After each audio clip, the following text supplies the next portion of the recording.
ನಮ್ಮ ವಿಚಾರಗಳನ್ನ ನಾವು ತಿಳ್ಕೊಳ್ಳೋದ್ರಲ್ಲಿ ಎಡುವುದ್ವಿ. ತಿಳಿಯುವ ಮಾತಲ್ಲ, ತಿಳಿಯದೆ ತಿಳಿಯುವ ಹಾಗಿಲ್ಲ, ತಿಳಿಸುವರಾರಿಲ್ಲ. ನಮ್ಮ ಎಲ್ಲ ದೇವಾಲಯದ ವ್ಯವಸ್ಥೆ ಇವತ್ತು ಹಾಗಾಗಿದೆ. ಯಾವ ದೇವಾಲಯಕ್ಕೂ ಬಾಗಿಲಿರ್ಲಿಲ್ಲ, ಅಂದ್ರೆ ಮುಕ್ತ ಅವಕಾಶ ಅನ್ನೋದನ್ನ ನಮ್ಗೆ ದೇವಾಲಯಗಳು ತೋರಿಸ್ತಾ ಇದ್ವು.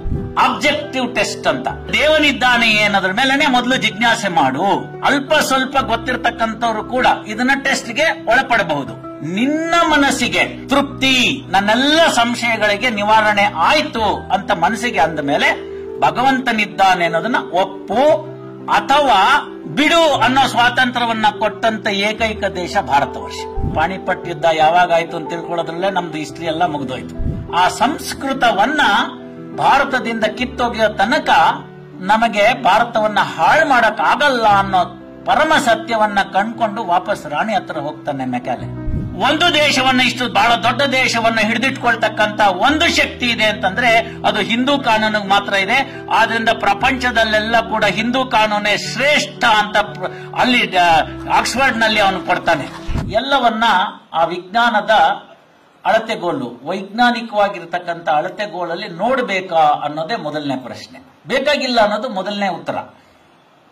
ನನ್ನ ನಂಬಿಕೆ ನನ್ಗೆ, ನಿನ್ನ ನಂಬಿಕೆ ನಿನ್ಗೆ, ಮುಗೀತು ಅಲ್ಲಿಗೆ. ಆದರೆ ಒಂದು ಕಾಲಘಟ್ಟದಲ್ಲಿ ಪ್ರತಿಯೊಂದನ್ನು ಕೂಡ ಧರ್ಮದ ಆಧಾರದಲ್ಲಿ ಹೇಳ್ತಕ್ಕಂಥ ಮೂಮೆಂಟ್ ಇಲ್ಲಿ ಬಂತು. ಅದಕ್ಕೆ ನಾವು ಭಕ್ತಿ ಮೂಮೆಂಟ್ ಅಂತ ಹಿಸ್ಟ್ರಿ ಓದಿದಾಗ ಕರೆದುಕೊಂಡ್ವಿ. ಸ್ವಲ್ಪ ಒಂಚೂರು ಹಿನ್ನೆಲೆ ನೋಡ್ತಾ ಹೋದ್ರೆ ನನಗೆ ಅನಿಸಿದ್ದು 800 ವರ್ಷಗಳಿಗೊಮ್ಮೆ ಈ ತರಹ ಒಂದು ಭಕ್ತಿ ಮೂಮೆಂಟ್ ಅನ್ನೋದು ಬರುತ್ತೆ.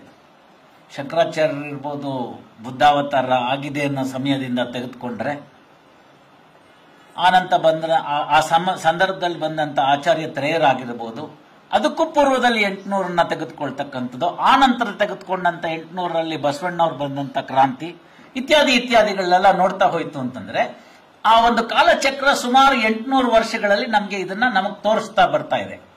ಈ ಹಿನ್ನೆಲೆಯಲ್ಲಿ ಕೆಲವರು ಕೆಲಸ ಮಾಡ್ತಾ ಇದ್ದಾರೆ. ನಾನು ಕೂಡ ಅದರಲ್ಲಿ ಸ್ವಲ್ಪ ನನ್ನ ಕೈಲಾದಷ್ಟದಂತ ಒಂದು ಸಹಾಯವನ್ನ ಅವ್ರಿಗೆ ಕೊಟ್ಟಿದ್ದೇನೆ. ಅದು ಹೇಗೋ ಇರಲಿ, ದೇವಾಲಯಗಳು ಇದಕ್ಕೆಲ್ಲ ಮೀರಿ ನಿಂತಿವೆ ಅನ್ನೋದು ನಮಗೆ ಗೊತ್ತಾಗುತ್ತೆ ನಾವು ಇತಿಹಾಸವನ್ನ ನೋಡಿದಾಗ. ಚೋಳರಾಗಿರಬಹುದು, ರಾಷ್ಟ್ರಕೂಟರಾಗಿರಬಹುದು, ಹೀಗೆ ಬಂದಂತ ರಾಜರುಗಳು ದೇವಾಲಯಗಳನ್ನ ಯಾಕೆ ನಿರ್ಮಿಸಿದರು ಅನ್ನೋದನ್ನ ನಮಗೆ ಗೊತ್ತಾಗುತ್ತೆ. ಈಗ ಕೂಡ ನೀವು ತಿರುಪತಿನಲ್ಲಿ ವಾಪಸ್ ಬರುವಾಗ ನೋಡಿದ್ರೆ ಕೃಷ್ಣದೇವರಾಯನ ಒಂದು ಕಂಚಿನ ಪ್ರತಿಮೆ ಇದೆ. ಅಲ್ಲಿ ಅವನ ಇಬ್ಬರು ರಾಣಿಯರು ಹೀಗಿದ್ರು ಅಂತ ಕಂಚಿನ ಪ್ರತಿಮೆಯನ್ನ ಇಟ್ಟಿದ್ದಾರೆ. ಸ್ವಲ್ಪ ಇನ್ನು ಹಿಂದಕ್ಕೆ ಹೋಗಿ ನೋಡಿದ್ರೆ ಯಾವ ದೇವಾಲಯಕ್ಕೂ ಬಾಗಿಲಿರಲಿಲ್ಲ.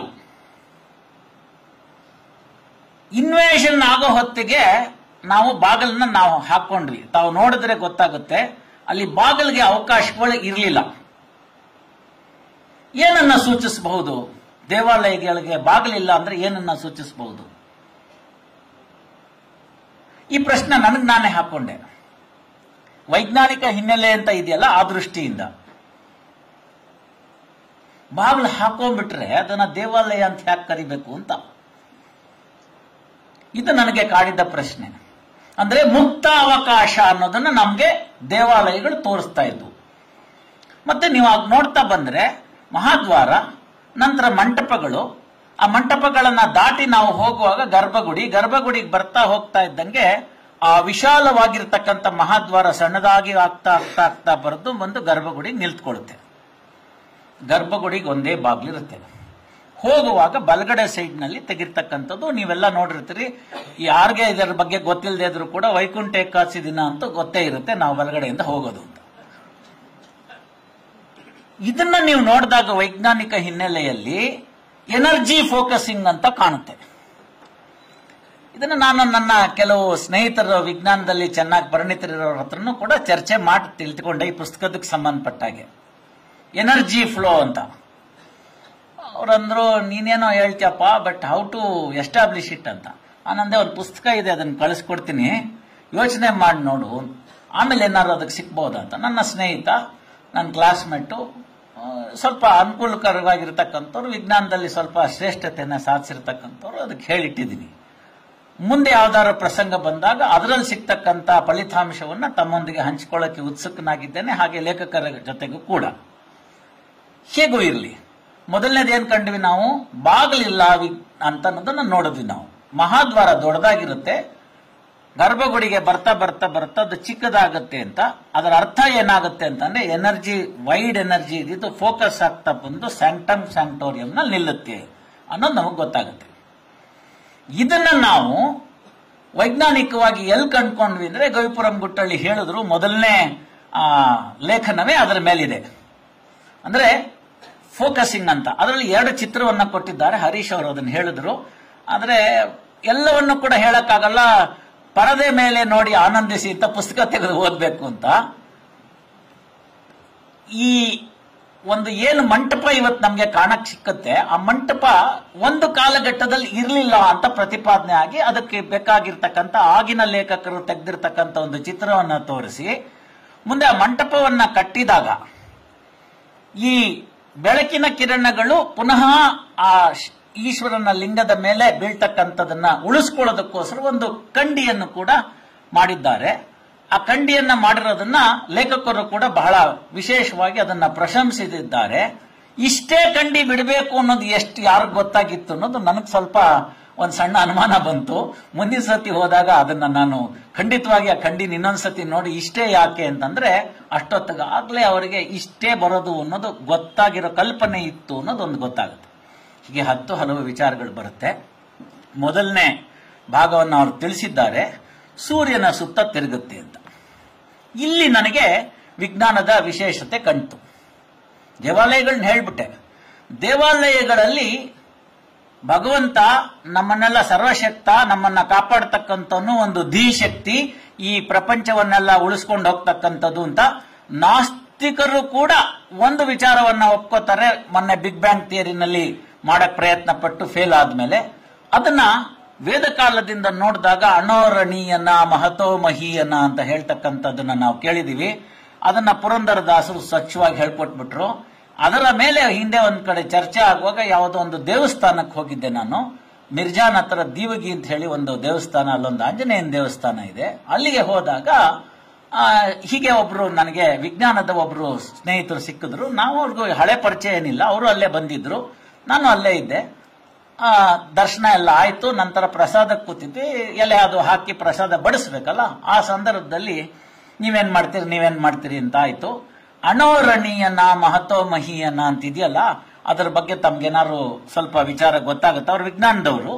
ಹಿಂದೆ ಅವರ ಕಾಲೇಜ್ನಲ್ಲಿ ಹೋಗಿ ಒಂದು ಯಾವುದೋ ಬೇರೆ ಸಬ್ಜೆಕ್ಟಿನ ಮೇಲೆ ಲೆಕ್ಚರ್ ಹೇಳಿದ್ದೆ, ಅದರ ಮೇಲೆ ಅವ್ರು ನೆನಪಿಸ್ಕೊಂಡು ಹೇಳಿದ್ರು. ಅಣೋರಣೀಯನ ಮಹತೋ ಮಹೀಯನ ಅಂತ ಏನಿದೆ, ಪರಮ ಪುರುಷನ ಆಡಿಸಿದಳೆ ಯಶೋಧ ಅಂತ ಏನು ಸ್ವಚ್ಛವಾಗಿ ಹೇಳ್ಬಿಟ್ಟಿದ್ದಾರೆ, ಅದು ಫ್ಯೂಷನ್ ಅಂಡ್ ಫಿಷನ್ ಥಿಯರಿಯ ಜಿಪ್ ಫೈಲು ಅಂತ ಹೇಳಿದೆ ನಾನು. Please understand. ಇವತ್ತು ನಾವೇನು ಜಿಪ್ ಫೈಲ್ ಅಂತ ಕೂಗ್ತಾ ಇದ್ದೀವಿ, ಆ ಜಿಪ್ ಫೈಲ್ ನ ಈ ತರ ಹೇಳ್ತಕ್ಕಂಥ ಭಾಗ ನಮ್ಮಲ್ಲಿತ್ತು. ಆ ಎಲ್ಲವನ್ನ ಕೂಡ ಸೇರಿಸಿ ಬ್ರಹ್ಮಸೂತ್ರಗಳು ಅಂತ ಮಾಡಿಟ್ರು. ಆ ಬ್ರಹ್ಮಸೂತ್ರದಲ್ಲಿ ಮಾಡಿಡುವಾಗ ಇವತ್ತಿನ ನಾವು ವೈಜ್ಞಾನಿಕವಾಗಿ ಅಥವಾ ತಾತ್ವಿಕ ಹಿನ್ನೆಲೆಯಲ್ಲಿ ಅಥವಾ ಒಂದು ಎಂಪೆರಿಕಲ್ ಸ್ಟಡಿನಲ್ಲಿ ಕೇಳ್ತಕ್ಕಂಥ ವಿಚಾರಗಳನ್ನ ನಾವು ಸಿಸ್ಟಮ್ಯಾಟಿಕ್ ಆಗಿ ಹೇಗೆ ಅರ್ಥ ಮಾಡ್ಕೋಬೇಕು, ಟೆಸ್ಟ್ ಆಫ್ ಆಬ್ಜೆಕ್ಟಿವಿಟಿ ಅಂತ ನಮ್ಮ ನಾಗಾನಂದ್ ಅವರು ಇದ್ದಾರೆ. ನಮಗೆ ಗೊತ್ತಾಗುತ್ತೆ ಯಾವ್ದಾದ್ರು ಒಂದು ಪ್ರಿನ್ಸಿಪಲ್ ನ ನಾವು ಒಪ್ಕೋಬೇಕು ಅಂತಂದ್ರೆ, ಯೂನಿವರ್ಸಲ್ ಅಪ್ಲಿಕೇಶನ್ ಅದಾಗಬೇಕು ಅಂತಂದ್ರೆ it is capable of objective test ಅಂತ. ಅಂದ್ರೆ ಪ್ರತಿಯೊಬ್ಬರಿಗೂ ಕೂಡ ಆ ಸತ್ಯ ಗೋಚರವಾಗಬೇಕು ಅಂತಕ್ಕಂಥ ಒಂದು ಭಾಗ. ಅದೊಂದು ಥಿಯರಿ, ಅದೊಂದು ರೀತಿಯಾಗಿ ಪ್ರಸ್ತುತಪಡಿಸ್ತಕ್ಕಂಥ ಒಂದು ಮೆಥಡಾಲಜಿ. ಹಾಗೆ ಮೆಥಡಾಲಜಿನ ನಾವು ಮಾಡ್ತಾ ಬರ್ತಾ ಸಂದರ್ಭದಲ್ಲಿ ಒಂದು ಸಾಧಾರಣ ಟೆಸ್ಟ್ ಅನ್ನ ನಾನೇ ಕಂಡುಹಿಡ್ಕೊಂಡಿರೋದು, ಅದನ್ನ ಮಾಡಿಸಿ ತೋರಿಸಿದ್ದೇನೆ. ತಾವು ಕೂಡ ಎಲ್ಲ ಪ್ರಯತ್ನ ಮಾಡಬಹುದು. ಈ ಡಮ್ ಶರಾಡ್ಸ್ ಅಂತ ನಾವು ಆಡ್ತೀವಿ. ಅಂದ್ರೆ ಒಬ್ರು ಆಂಗಿಕ ಸನ್ನೆಗಳನ್ನ ಮಾಡೋದ್ರ ಮುಖಾಂತರ ಅವ್ರು ಏನ್ ಹೇಳಕ್ ಹೊರಟಿದ್ದಾರೆ ಅನ್ನೋದನ್ನ ಆ ಕಡೆ ಕೂತಂತ ಅವ್ರು ಹೇಳಬೇಕು. ನಾನು ಸುಲಭ ಅಷ್ಟೊಂದೆಲ್ಲ ಬೇಕಾಗಿಲ್ಲ. 4 ಗಾಜಿನ ಜಾರಿಗಳನ್ನ ಇಟ್ಟಿದ್ದೇನೆ. ಅದರಲ್ಲಿ ಒಂದರಲ್ಲಿ ಅಕ್ಕಿ ಹಿಟ್ಟನ್ನ ತುಂಬಿದ್ದೇನೆ, ಒಂದರಲ್ಲಿ ಸೀಮೆ ಸುಣ್ಣದ ಪುಡಿ, ಮತ್ತೊಂದರಲ್ಲಿ ಸಕ್ಕರೆ ಪುಡಿ, ಮತ್ತೊಂದರಲ್ಲಿ ಪುಡಿ ಉಪ್ಪು ಇದನ್ನ ತುಂಬಿದ್ದೇನೆ. ಈ ವ್ಯಕ್ತಿಗೆ ಕಣ್ಣಿಗೆ ಬಟ್ಟೆ ಕಟ್ಟಿ ಯಾರು ಟೆಸ್ಟ್ ಮಾಡ್ತಾರೋ ಅವ್ರಿಗೆ ನಾಲ್ಗೆ ಮೇಲೆ ಇಟ್ರೆ ಸಾಕು, ಅವರ ಮುಖಚಾರ ಯಾವ ರೀತಿ ಬದಲಾವಣೆ ಆಗುತ್ತೆ ಅಂತ ಮುಂದೆ ಕೂತಿರೋರು ಹೇಳಬೇಕು. ಎಲ್ರಿಗೂ ಗೊತ್ತಿದೆ, ಸೀಮೆ ಸುಣ್ಣದ ಪುಡಿ ತಿಂದಿದ ತಕ್ಷಣ ಥೂ ಅಂತ ಹೋಗಿತೀವಿ. ಉಪ್ಪಾದ ತಕ್ಷಣ ನೀರ್ ಕೇಳ್ತೀವಿ, ಸಕ್ಕರೆ ಆದ ತಕ್ಷಣ ಲೊಟ್ಟೆ ಹೊಡಿತೀವಿ ಅಂತ. ಕೀಟ ಆದ್ರೆ ಓಕೆ ಅಂತ ಹಂಗೆ ನುಂಗ್ತೀವಿ. ಉಪಕರ್ಮದಲ್ಲೆಲ್ಲ ನುಂಗಿದೀವಲ್ಲ, ಗೊತ್ತಿದೆ. ಹಾಗಾಗಿ ಈ ಟೆಸ್ಟ್ ಆಫ್ ಆಬ್ಜೆಕ್ಟಿವಿಟಿ ಯಾರೇ ಟೀಮ್ನವ್ರು ಬಂದ್ರು ಇದ್ರ ಮೇಲೆ ಕಂಡುಹಿಡ್ಕೋಬಹುದು. ಹೀಗೆ ಬ್ರಹ್ಮಸೂತ್ರಗಳನ್ನ ಟೆಸ್ಟ್ ಆಫ್ ಆಬ್ಜೆಕ್ಟಿವಿಟಿನಲ್ಲಿ ನೋಡ ಪ್ರಯತ್ನವನ್ನ ಮಾಡ್ತು. ಆಚಾರ್ಯ ತ್ರಯರು ಮಾಡಿದ್ದಾರೆ, ಬೇರೆ ಕೂಡ ಅದಕ್ಕೆ ಕಾಮೆಂಟ್ರಿ ಇದೆ. ಅದನ್ನು ನೋಡಿದಾಗ ನಮಗೆ ಬರ್ತಕ್ಕಂಥದ್ದು ಮೊಟ್ಟ ಮೊದಲನೇ ಸೂತ್ರ ಅಥಾತೋ ಬ್ರಹ್ಮ ಜಿಜ್ಞಾಸ ಓಂ ಅಂತ. ಅಂದ್ರೆ ದೇವನಿದ್ದಾನೆ ಅನ್ನೋದ್ರ ಮೇಲೆನೆ ಮೊದಲು ಜಿಜ್ಞಾಸೆ ಮಾಡು ಅಂತ. ಪೂರ್ವ ಪಕ್ಷದಲ್ಲಿ ಬರ್ತಕ್ಕಂಥ ಅನುಮಾನಗಳನ್ನ ಒಂದ್ ಕಡೆ ಸೇರಿಸ್ತಾ ಹೋಗ್ತಾರೆ. ಅದಕ್ಕೆ ಬೇಕಾದಂತಹ ಸೊಲ್ಯೂಷನ್, ಅದಕ್ಕೆ ಸಮಸ್ಯೆಗೆ ತಕ್ಕಂತ ಉತ್ತರಗಳನ್ನ ಇನ್ನೊಂದು ಪಕ್ಷದಲ್ಲಿ ಹೊಂದಿಸಿ ಬರೆಯಿರಿ ಅಂತ ಏನ್ ನಾವು ಬರಿತಿದ್ವಿ, ಎ ನಲ್ಲಿರೋದು ಬಿ ನಲ್ಲಿರೋದು ಸಂಶಯ, ಅದಕ್ಕೆ ಸಮರ್ಥನೆ ಅಥವಾ ಅದಕ್ಕೆ ಬೇಕಾದಂತಹ ಒಂದು ಸೊಲ್ಯೂಷನ್ ನ ಕೊಡ್ತಾ ಹೋಗ್ತಾರೆ.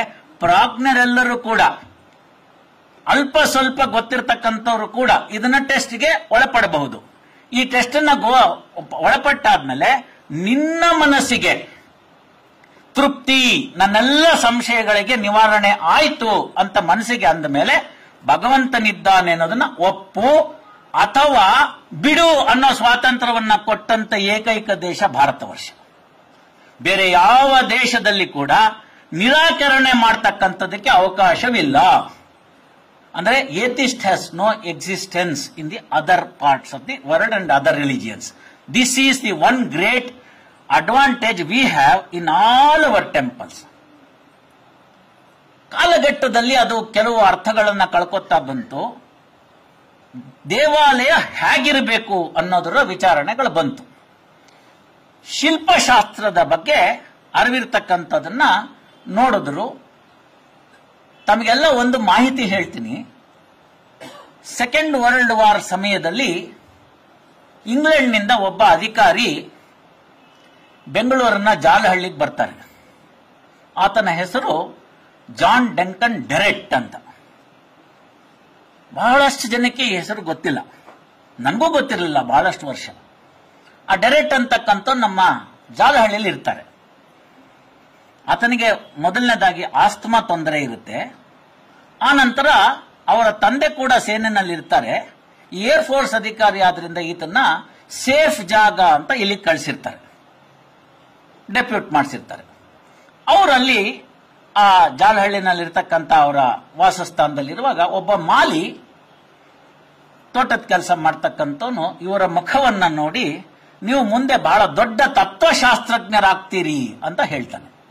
ಅಫ್ಕೋರ್ಸ್ ಅವನಿಗೆ ಇಂಗ್ಲಿಷ್ ಬರೋದಿಲ್ಲ, ಈತನಿಗೆ ಮಾಲಿಗೆ ಇಂಗ್ಲಿಷ್ ಬರೋದಿಲ್ಲ. ಇವನು ಹೇಳ್ತಕ್ಕಂಥದ್ದು ಅವ್ರಿಗೆ ಅರ್ಥ ಆಗಲ್ಲ. ದುಭಾಷಿಗಳ ಸಹಾಯದಿಂದ ತಿಳ್ಕೊತಾನೆ, ತತ್ವಶಾಸ್ತ್ರಜ್ಞರಾಗ್ತೀರಿ ಅಂತ ಬರೇ ಕೇವಲ ಮುಖವನ್ನ ನೋಡಿ ಆತ ಹೇಳ್ತಾನೆ. ಇವರಿಗೇನಾಗುತ್ತೆ, ರಾತ್ರಿ ನಿದ್ದೆ ಬರೋದಿಲ್ಲ ಡೆರೆಟ್ಗೆ. ಇವನ್ ಬರೇ ಮುಖವನ್ನ ನೋಡಿ ನನ್ಗೆ ಹೇಗೆ ಹೇಳ್ದ ಅಂತ. ಮಾಲಿಗೆ ಅಕ್ಕಪಕ್ಕದವರೆಲ್ಲ ಹೇಳ್ತಾರೆ, ನಿನ್ಗೆ ಯಾಕೆ ಬೇಕಾಗಿತ್ತು ದೊಡ್ಡ ಅಧಿಕಾರಿಗೆ ಹೇಳೋದು, ಅದು ಸುಮ್ಮನೆ ಮುಚ್ಕೊಂಡು ಕೂತಿರಕ್ ಆಗ್ತಿರಲ್ವಾ, ಏನಾದ್ರು ಹೆಚ್ಚು ಕಡಿಮೆ ಆದ್ರೆ ಏನಾಗುತ್ತೆ ಅಂತ. ನಾಳೆ ದಿನ ಅವ್ನು ಬರೋದಿಲ್ಲ ಮಾಲಿ, ಕೆಲಸಕ್ಕೆ ರಜೆ ಹಾಕ್ಬಿಡ್ತಾನೆ. ಇವನಿಗೆ ನಾಳೆ ಬಂದ್ರೆ ನಿನ್ಗೆ ಹೆಂಗ್ ಗೊತ್ತಾಯ್ತು ಅಂತ ಕೇಳಬೇಕು ಅಂತ ತುಡಿತಾ ರಾತ್ರಿ ಇಡೀ ನಿದ್ದೆ ಇಲ್ಲ ಡೆರೆಟ್ಗೆ. 2 ದಿನ ಆಯ್ತು ಬರ್ಲಿಲ್ಲ, 3ನೇ ದಿನನೂ ಬರ್ಲಿಲ್ಲ. ಇನ್ ವಿಧಿ ಇಲ್ದಲ್ನೆ ಡೆರೆಕ್ಟ್ ಅವರೇ ಅವ್ರ ಮನೆಯಲ್ಲಿ ಅಂತ ಹುಡ್ಕೊಂಡು ಹೋಗ್ತಾರೆ. ಈಗಂತೂ ಇವ್ರ ಮನೆಯವ್ರಿಗೆಲ್ಲ ಶತಸಿದ್ಧ ಆಯ್ತು, ಇವ್ರೇನೋ ಶಿಕ್ಷೆ ಕೊಡಕ್ಕೆ ಬಂದಿದ್ದಾರೆ ನಮ್ಮ ಮನೆಗೆ ಅಂತ. ಕೊನೆಗೆಲ್ಲ ಒಪ್ಸಿ ಎಲ್ಲ ಮಾಡಿ, ಏನು ಮಾಡೋದಿಲ್ಲ ಬಾ ಅಂತ ಹೊರಗೆ ಕರೆದಾದ್ಮೇಲೆ ಎಲ್ಲ ಕೇಳಿಸ್ಕೊಂಡ್ಮೇಲೆ ಕೇಳಿದ್ರೆ, ಸರ್ ಅದೊಂದು ಇಂಟ್ಯೂಷನ್ ಅಂತ ನಮ್ಗೆ ಹೇಳ್ಕೊಂಡಿರ್ತಕ್ಕಂಥದ್ದು, ನನಗೆ ಅದರದ್ದು ಬಗ್ಗೆ ಗೊತ್ತಿದೆ, ನಾನು ಅದ್ರ ಮೇಲೆ ಹೇಳಿದ್ದೀನಿ, ಇಷ್ಟ್ರ ಮೇಲೆ ಆಗಿದೆ ಅಂತ. ಹೇಗೆ ಏನು ಅಂತ ವಿವರಣೆಗಳಾಗ್ತಾ ಹೋಗುತ್ತೆ. ಆಗ ಆತ ಮಾಲಿ ಅವರ ತಂದೆ ಶಿಲ್ಪಶಾಸ್ತ್ರಜ್ಞನಾಗಿರ್ತಾನೆ. ಅವನು ಹೇಳ್ತಾನೆ, ನಾವು ಶಿಲ್ಪಗಳನ್ನ ರಚಿಸುವಾಗ ಚಹರೆಗಳನ್ನ ಗುರುತಿಸ್ತೀವಿ, ಹಾಗಾಗಿ ಅದನ್ನ ಶಿಲ್ಪಗಳಲ್ಲಿ ಅದನ್ನ ನಾವು ಪ್ರಸ್ತುತಪಡಿಸ್ತೀವಿ ಅಂತ. ನೋಡಿ, ನಾವು ಯಾರು ಸುಳ್ಳು ಹೇಳ್ಕೊಳ್ಳೋದು ಬೇಡ. ಚಿಕ್ಕ ವಯಸ್ಸಿನಲ್ಲಿ 5-6ನೇ ಕ್ಲಾಸ್ನಲ್ಲಿ ಬೇಲೂರು ಹಳೇಬೀಡಿಗೆ ನಿಮ್ಮನ್ನೆಲ್ಲ ಟ್ರಿಪ್ ಅಂತ ಕರ್ಕೊಂಡು ಹೋದಾಗ ಮೇಡಮ್ ಹಿಂದ್ಗಡೆ ಹೋಗಿದ್ದಷ್ಟೇ ಗೊತ್ತು, ಬನ್ನಿ ಯಾವಾಗ ಕೊಡ್ತಾರೋ, ಟೀ ಯಾವಾಗ ಕೊಡಿಸ್ತಾರೋ ಅಂತ ಇಟ್ಕೊಂಡಿರ್ತಿದ್ವಿ. 10 ವರ್ಷದ್ರು 20 ವರ್ಷ ಕನ್ನಡಿ ಇಟ್ಕೊಂಡು ನೋಡ್ಕೋತಾ ಇದ್ರೆ, ಡ್ರೆಸ್ ಮಾಡ್ಕೋತಿದ್ದಾಳೆ, ಇದು 4 ಬಂದ್ಬಿಡ್ತು. ಅದಾದ್ಮೇಲೆ ನಿಮ್ಗೆ ಯೌವನದಲ್ಲಿ ಹೋಗಿ ನೋಡಿದಾಗ ಅಲ್ಲಿ ಸಿಗ್ತಕ್ಕಂಥ ವಿಚಾರಗಳೇ ಬೇರೆ ಇರುತ್ತೆ. ನಂತರದಲ್ಲಿ ಈ ಒಂದು ಮಾಗಿ ಜೀವನವನ್ನ ಮಾಗಿ ನೀವು ಹೋಗಿ ಆ ಶಿಲ್ಪಗಳನ್ನ ನೋಡಿದಾಗ ನಿಮ್ಗೆ ಸಿಗ್ತಕ್ಕಂಥ ಅನುಭೂತಿ ಅನುಭವವೇ ಬೇರೆ ಆಗುತ್ತೆ.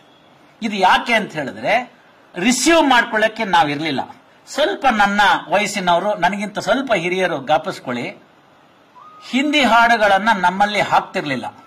ಆ ಸಂದರ್ಭದಲ್ಲಿ ನಾವೆಲ್ಲ ರೇಡಿಯೋ ಸಿಲೋನ್ ಅಂತ ಅನ್ನೋದಕ್ಕೆ ಟ್ಯೂನ್ ಇನ್ ಮಾಡ್ಕೋತಿದ್ವಿ. ವ್ಯಾಲ್ ರೇಡಿಯೋ ಕಾಲ ಮರ್ಫಿ ಗಿರ್ಫಿ ಇದ್ದಾಗ ರೇಡಿಯೋ ಸಿಲೋನ್ ಮಧ್ಯಾಹ್ನ 2 ಗಂಟೆಗೆ ಒಂದ್ಸತಿ ಬರ್ತಿತ್ತು. ಅದರದ್ದೇ ಪುನಃ ಪ್ರಸಾರ 8 ಗಂಟೆಗೆ ಬರ್ತಿತ್ತು. ಅದು ಶಾರ್ಟ್ ವೇವ್ ಅಲ್ಲಿ ಇರ್ತಿತ್ತು. ಬಿನಾಕ ಗೀತ್ಮಾಲ, ಕರೆಕ್ಟ್. ಅದನ್ನ ಏನ್ ಮಾಡ್ಬೇಕಾಗಿತ್ತು ನಾವು ಅಂದ್ರೆ ನಮ್ಮಲ್ಲಿ ಇರ್ತಕ್ಕಂತ ಡಬ್ಬಾ ರೇಡಿಯೋ ಸೆಟ್ಗೆ ಟ್ಯೂನ್ ಮಾಡ್ಕೋಬೇಕಾಗಿತ್ತು.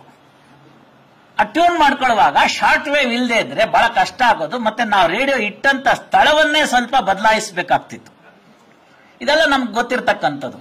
ದೂರದರ್ಶನ ಬಂದಷ್ಟರಲ್ಲೂ ಅಷ್ಟೇ, ಆಂಟೆನಾ ಮೇಲೆ ಸರಿ ಮಾಡ್ಕೊಂಬ ಹೋಗು ಅಂತ ಹೇಳ್ತಾ ಇದ್ರು. ಹೀಗೆಲ್ಲ ಇತ್ತು.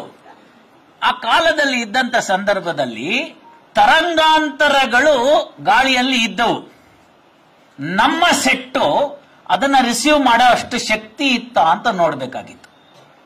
ಆ ನಮ್ಮ ಸೆಟ್ ಅಲ್ಲಿ ಶಾರ್ಟ್ ವೇವ್ ಬರ್ತಕ್ಕಂಥದನ್ನ ಸೆಟ್ ಮಾಡ್ಕೊಳ್ಳುವಂಥದ್ದು ಇದ್ದಿದ್ರೆ, ಟ್ಯೂನ್ ಮಾಡ್ಕೊಳ್ಳುವಂಥದ್ದು ಇದ್ದಿದ್ರೆ ಮಾತ್ರ ಬಿನಾಕ ಗೀತಮಾಲ ಆಗ್ಲಿ ಅಥವಾ ಆಂಟೆನಾದಲ್ಲಿ ಬರ್ತಕ್ಕಂಥ ಯಾವ್ದೋ ಚಾನಲ್ ಆಗ್ಲಿ ಕಾಣಿಸ್ತಿದ್ದು.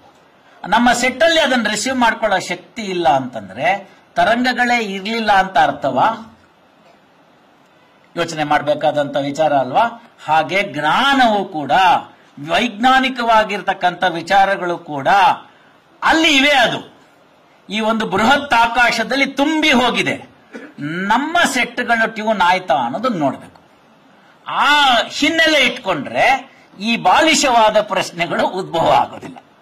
ಅವ್ರು ಕ್ಷುಲ್ಲಕ ಅಂದ್ರು, ನಾನು ಬಾಲಿಶ ಅಂತ ಒಂದು ಸ್ವಾತಂತ್ರ್ಯವನ್ನ ತೆಗೆದುಕೋತೀನಿ.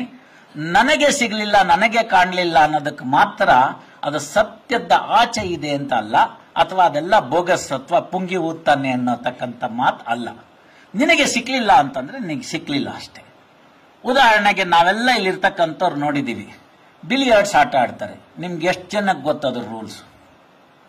ಇವತ್ತು ನಮ್ಮಲ್ಲಿ ನಮ್ಮ ಅಜ್ಜಿನ ಕೇಳಿ, ನಾನು ಆಗ್ಲೇ ಹೇಳಿದೆ ಥರ್ಡ್ ಅಂಪೈರ್ಗೆ ಯಾಕೆ ಹೋಗ್ಬೇಕು, ಅದು ನೋ ಬಾಲೆ ಅಂತಾಳೆ. ರಾಮನಾಮ ಹೇಳ್ಬೇಕಾದಂತ ಅಜ್ಜಿ ಥರ್ಡ್ ಅಂಪೈರ್ ಮುಂಚೆ ಇದು ವೈಡು ನೋ ಬಾಲ್ ಅಂತ ತೀರ್ಮಾನ ಮಾಡಬಹುದಾದ್ರೆ ಕೇವಲ 30-40 ವರ್ಷದಿಂದ ತೋರಿಸ್ತಿರ್ತಕ್ಕಂಥದ್ದು ಕ್ರಿಕೆಟ್. ಅಷ್ಟರಲ್ಲಿ ಅವರಷ್ಟು ಪರಿಣಿತರಾಗಬಹುದಾದ್ರೆ ಏಜ್ ಆಗ್ಲಿ, ಜೆಂಡರ್ ಆಗ್ಲಿ, ಯಾವ್ದಾದ್ರು ಅಡ್ಡ ಬಂತ ವಿಚಾರಗಳನ್ನ ತಿಳ್ಕೊಳ್ಳಕ್ಕೆ.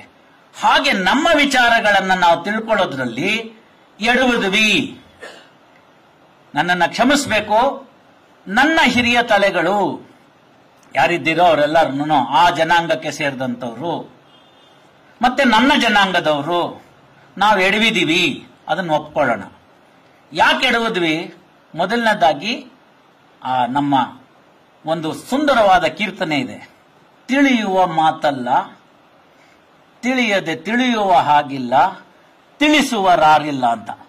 ಬದರಗಿರಿ ಅಚ್ಯುತ್ ದಾಸರು 1 ಗಂಟೆ ಹೇಳೋರು. ಇದೊಂದೇ ಕೀರ್ತನೆ ಮೇಲೆ 1 ಗಂಟೆ ಹೇಳೋರು. ತಿಳಿಯುವ ಮಾತಲ್ಲ, ತಿಳಿಯದೆ ತಿಳಿಯುವ ಹಾಗಿಲ್ಲ, ತಿಳಿಸುವರಾರಿಲ್ಲ ಅಂತ. ನಮ್ಮ ಎಲ್ಲ ದೇವಾಲಯದ ವ್ಯವಸ್ಥೆ ಇವತ್ತು ಹಾಗಾಗಿದೆ. ಸರ್ಕಾರದಿಂದ ಯಾರು ಗೈಡ್ ಅಂತಿರ್ತಾನೆ ಅವನು ಹೇಳಿದ್ದು ಗಾಸ್ಪೆಲ್ ಟ್ರೂತ್ ಆಗುತ್ತೆ. ಸ್ವತಂತ್ರ ಬುದ್ಧಿಯಿಂದ ನಾವು ತಿಳ್ಕೊಳ್ಳೋದಕ್ಕೆ ಹೋಗುದಿಲ್ಲ. ಅವನಿಗೆ ಅವನ ಗೈಡ್ ಏನ್ ತಿಳಿಸ್ಕೊಟ್ಟಿರ್ತಾರೋ ಅದನ್ನಿದೆ. ಅದರದ್ದು ಯಾವುದು ಬರವಣಿಗೆ ಸ್ಪಷ್ಟವಾಗಿ ಆಗ್ಲಿಲ್ಲ. ಅವ್ರು ಹೇಳಿದ ಡೇಟ್ಗೆ ನಾವು ಒಪ್ಕೋಬೇಕು. ನಮಗೆ ಸಮಾಜ ಪರಿಚಯದಲ್ಲಿ 10 ನಂಬರ್ಗೋಸ್ಕರ 5 ನಂಬರ್ಗೋಸ್ಕರ ಪಾಣಿಪಟ್ ಯುದ್ಧ ಯಾವಾಗ ಆಯ್ತು ಅಂತ ತಿಳ್ಕೊಳ್ಳೋದ್ರಲ್ಲೇ ನಮ್ದು ಹಿಸ್ಟ್ರಿ ಎಲ್ಲ ಮುಗ್ದೋಯ್ತು. ಇನ್ನು ನಾವು ವಿಶೇಷವಾಗಿ ಯಾಕೆ ನೋಡ್ಕೊಳ್ಳೋಕೆ ಹೋಗ್ತೀವಿ? ಅದೇ ಊರಿನಲ್ಲಿರ್ತಕ್ಕಂಥ ಇವತ್ತಿನ ಜನರೇಷನ್ ಅವ್ರನ್ನ ಕೇಳಿ, ಅಸಹ್ಯ ಅನ್ಸುತ್ತೆ. ಬಾಯಲ್ಲಿ ಗುಟ್ಕ ಹಾಕೊಂಡಿರ್ತಾನೆ, ಎಲ್ಲಿ ನನ್ನ ಮೇಲೆ ಸ್ಪ್ರೇ ಆಗುತ್ತೋ ಅಂತ ಭಯ. ನಾನು ದೂರ ನಿಂತ್ಕೊಂಡು ಅವನನ್ನ ಕೇಳಬೇಕು ಏನ್ ಹೇಳ್ತಾ ಇದ್ದಾನೆ ಅಂತ. ಅವನೇನ್ ಹೇಳ್ತಾನ ಅವನ್ಗೆ ಗೊತ್ತು. ಅವರ ಊರಿನಲ್ಲಿರ್ತಕ್ಕಂಥ ಪ್ರಮುಖವಾಗಿರ್ತಕ್ಕಂಥ ದೇವಸ್ಥಾನದ ವಿಚಾರವನ್ನ ಆತ ಹೇಳೋದಕ್ಕೆ ತಯಾರಾಗಿಲ್ಲ. ದುಡ್ಡು ಕೊಡ್ತೀವಿ ಅಂದ್ರು. ಯಾಕೆಂದ್ರೆ ಅವನಿಗಿರ್ತಕ್ಕಂಥದ್ದು ನಾಲೆಡ್ಜು ಅರ್ಧ ನಾಲೆಡ್ಜು. ಇಂತಹ ಪರಿಸ್ಥಿತಿಯಲ್ಲಿ ನಾವು ದೇವಾಲಯಗಳನ್ನ ಸಂದರ್ಶಿಸಿದಾಗ ನಾವು ನೋಡಿರ್ತೀವಿ ಪೈಸಾ ವಸೂಲ್ ಅಂತ. ಒಂದು ಪ್ರೋಗ್ರಾಮ್ಗೆ ಹೋದಾಗ ಏರ್ ಟಿಕೆಟ್ಗೆ ಇಷ್ಟು ಕೊಟ್ಟಿದ್ದೀನಿ, ಅಷ್ಟು ಕವರ್ ಮಾಡಲೇಬೇಕು ಅನ್ನೋ ಒಂದು ಕೆಟ್ಟದಾದಂತ ಅವಸರ. ಪ್ರವಾಸ ಎಲ್ಲ ಪ್ರಯಾಸ ಆಗೋಗ್ಬಿಡುತ್ತೆ. ಸದ್ಯ ಎಷ್ಟೊತ್ತಿಗೆ ಇವ್ರು ರೆಸ್ಟ್ ಕೊಡ್ತಾರಪ್ಪ, ವಾಪಸ್ ಹೋಟ್ಲಿಗೆ ಹೋಗಿ ಯಾವಾಗ ಮಲ್ಕೋತೀನಪ್ಪ ಅನ್ನೋ ಸ್ಟೇಜಿಗೆ ಬಂದಿರ್ತೀವಿ. ಇದು ಒಂದಾಯ್ತು ಅಂದ್ರೆ ಎರಡನೇದು ಆ ಶಿಲ್ಪಗಳನ್ನ ಮೀರಿಸೋ ರೀತಿನಲ್ಲಿ ನಾವು ನಿಂತ್ಕೊಂಡು ಒಂದು ಸೆಲ್ಫಿ ತೆಕ್ಕೊಂಡ್ಬಿಡೋದು. ಇವೆರಡು ಗೀಳು ನಮ್ಗೆ ಇವತ್ತು ದೇವಸ್ಥಾನದ ಮಹತ್ವವನ್ನ ಹಾಳು ಮಾಡಿಬಿಟ್ಟಿದೆ. ನಾನು ನೋಡಿದೆ, ನಮ್ಮ ಇಲ್ಲೇನೆ ಬಹಳ ದೂರ ಹೋಗ್ಬೇಕಾಗಿಲ್ಲ, ಚಿಕ್ಕಬಳ್ಳಾಪುರದಲ್ಲಿ ಈಗ ಅದನ್ನ ಸ್ಟಾಪ್ ಮಾಡಿದ್ದಾರೆ. ಅಶ್ಲೀಲ ಉಡುಗೆಗಳನ್ನ ತೊಟ್ಟು ಪ್ರೀ ವೆಡ್ಡಿಂಗ್ ಶೂಟ್ ಅಂತ ಅಲ್ಲಿ ಹೋಗಿ ಭೋಗ ನಂದೀಶ್ವರನ ದೇವಸ್ಥಾನದಲ್ಲಿ ಮಾಡ್ತಾ ಇದ್ರು. ಒಂದು ಹುಡುಗಿ ಬಿದ್ದು ಸತ್ಲು ಅಂತ ಹೇಳ್ತಾರೆ, ನಮಗದು ಗೊತ್ತಿಲ್ಲ. ಒಟ್ಟಲ್ಲಿ ಈಗ ಅದನ್ನ ಬಂದ್ ಮಾಡಿದ್ದಾರೆ. ಭೋಗ ನಂದೀಶ್ವರನ ದೇವಸ್ಥಾನದಲ್ಲಿರ್ತಕ್ಕಂಥ ವಿಶೇಷತೆ ಏನಂತ ಇವತ್ತು ಅಲ್ಲಿರೋರ್ನೇ ಕೇಳಿ ಗೊತ್ತಿಲ್ಲ. ಇಲ್ಲಿ ಬನ್ನಿ ನಮ್ಮ ಮೇಲ್ಕೋಟೆದಕ್ಕೆ ಅಕ್ಕ ತಂಗಿ ಸರೋವರ ಅಂತ ಹೇಳ್ತಾರೆ, ಅದ್ರ ಬಗ್ಗೆ ವಿಶೇಷತೆ ಕೇಳಿ ನೀವು ಗೊತ್ತಿಲ್ಲ ಅಂತಾರೆ. ಇದು ನಮ್ಮ ಪರಿಸ್ಥಿತಿ ಈ ತರಕ್ಕೆ ಬಂದು ತಲುಪಿದೆ. ಅದರ ಸ್ವಲ್ಪ ಹಿನ್ನೆಲೆ ನೋಡಿದ್ರೆ ಗೊತ್ತಿದ್ದವ್ರು ಯಾರು ಬಾಯಿ ಬಿಡಲ್ಲ, ಯಾಕೆಂದ್ರೆ ಅಲ್ಲಿ ಹೃದಯ ವಿದ್ರಾವಕವಾದ ಘಟನೆಗಳು ನಡೆದೋಗಿದೆ ಅನ್ನೋದನ್ನ ನಮಗೆ ಇತಿಹಾಸ ತಿಳಿಸುತ್ತೆ. ಹೀಗೆ ಕೆಲವು ವಿಚಾರಗಳು ಹುದುಗಿ ಹೋಗಿವೆ, ಕೆಲವು ವಿಚಾರಗಳು ಗೊತ್ತಿದ್ರೂ ಕೂಡ ನಮ್ಮ ಬಾಯನ್ನ ಬಂದ್ ಮಾಡಲಾಯಿತು. ಎಲ್ಲೋ ಏನೋ ಕಾರಣಗಳಿಗೋಸ್ಕರ ಅವರನ್ನ ತೊಂದರೆಗೊಳಪಡಿಸಿದ್ರು. Many of the people who have been required to spell out the truth, their mouths were gagged. Unfortunate situation. ಇದರಿಂದ ಯಾವುದು ಹಿಸ್ಟ್ರಿ ಆಗೋದಿಲ್ಲ. ಹಿಸ್ಟ್ರಿ ಹಲವು ಸುಳ್ಳುಗಳನ್ನ ಒಂದೇ ಬಾರಿಯಲ್ಲಿ ಹೇಳೋದ್ರಿಂದನೂ ಉತ್ಪನ್ನವಾಗುತ್ತೆ, ಅಥವಾ ಒಂದೇ ವಿಚಾರವನ್ನ ನೂರಾರು ಬಾರಿ ಸುಳ್ಳಾಗಿ ಹೇಳೋದ್ರಿಂದನೂ ಕೂಡ ಅದು ಹಿಸ್ಟ್ರಿ ಆಗುತ್ತೆ ಅಂತ ನಮಗೆ ಗೊತ್ತಿದೆ. ನಾವು ನೋಡಿದೀವಿ. ಪಾಶ್ಚಿಮಾತ್ಯರ ಭಾಗವನ್ನ ಇಟ್ಕೊಂಡು ಆ ರಾಜನ ವೈಭವೀಕರಣದ ಹಿಸ್ಟ್ರಿ ಯಾವಾಗ ನಾವು ಬರೆಯಕ್ಕೆ ಶುರು ಮಾಡಿದ್ವಿ, ಅವತ್ತು ನಮ್ಮ ಮೂಲ ಇತಿಹಾಸ ಕೆಟ್ಟೋಯ್ತು. ಅಲೆಕ್ಸಾಂಡರ್ ಬಂದ, ಇನ್ನೊಬ್ಬ ಬಂದ, ಅವನಂತ ಶೌರ, ಅವನಿಂತ ಶೂರ, ಅವನಿಗಿಷ್ಟು ಜನ ರಾಣಿರಿದ್ರು, ಅವನಿಷ್ಟು ಅರಮನೆ ಕಟ್ಟ, ಅವನು ಅದಕ್ಕೋಸ್ಕರ ಇದು ಮಾಡ್ದ, ಇದಕ್ಕೋಸ್ಕರ ಅದು ಮಾಡ್ದ. ಇದನ್ನೇ ಓದಿಸಿ ಹಿಸ್ಟ್ರಿ ಅಂದ್ರೆ ಹೀಗಿರ್ಬೇಕೇನೋ ಅಂತ ಅನ್ಕೊಂಡ್ವಿ ನಾವು. ಹಾಗಲ್ಲ ಅನ್ನೋದು ಇತಿಹಾಸ ತಿಳ್ಕೊಂಡಿರೋರಿಗೆಲ್ಲ ಗೊತ್ತಾಗುತ್ತೆ. ಅಂತಹ ಪ್ರಾಜ್ಞರು ವಿಶೇಷವಾಗಿ ಅಲ್ಲೇನಿದೆ ಅನ್ನೋದು ನೋಡ್ಕೊಂಡು ಹೋಗ್ತಾರೆ. ಬಹಳ ಹೆಚ್ಚಿನ ದೂರ ಏನು ಬೇಡ, ವೆಂಕಟಾಪುರ ಅಂತ ಹೇಳಿ ಒಂದು ದೇವಸ್ಥಾನ ಇದೆ, ಶ್ರೀನಿವಾಸ ದೇವರ ದೇವಸ್ಥಾನ. ಆ ಗದಗಕ್ಕೆ ಹೋಗೋ ದಾರಿನಲ್ಲಿ ಸವಣೂರಿಂದ ಸಿಗ್ತಕ್ಕಂಥ ಒಂದು ದೇವಸ್ಥಾನ. ನಾನು ಹಾವೇರಿನಲ್ಲಿದ್ದಾಗ ಹೋಗ್ಬೇಕು ಅಂತ ಮಾಡಿದ್ದೆ, ಕಾರಣಾಂತರದಿಂದ ಹೋಗಕ್ಕಾಗಿರ್ಲಿಲ್ಲ. ಮುಂದೆ ಹೈಕೋರ್ಟಿಗೆ ಬಂದ ಮೇಲೆ ಒಂದ್ ಕಡೆ ಆ ಸಂದರ್ಭದಲ್ಲಿ ಹೋಗ್ಬೇಕಾಗಿ ಬಂತು, ಆಗ ಹೋದೆ. ಅಲ್ಲಿ ನನಗೆ ಬಹಳ ಮುಖ್ಯವಾಗಿ ಅನಿಸಿದ್ದು, ನಮಗೆ ರಾಜಸ್ಥಾನದಿಂದ ಒಬ್ಬರು ಜಡ್ಜ್ ಬಂದಿದ್ರು, ರಾಘವೇಂದ್ರ ಚೌಹಾಣ್ ಅಂತ. ಆ ಪುಸ್ತಕವನ್ನ ಬರೆಯುವಂತದವರು ಯಾರು ದೊಡ್ಡ ವ್ಯಕ್ತಿಗಳು ಬಂದ್ರೆ ನಿಮ್ಗೇನ್ ಅನ್ನಿಸ್ತು ಅಂತ ಬರೀರಿ ಅಂತ ಪುಸ್ತಕ ಕೊಡ್ತಾರೆ.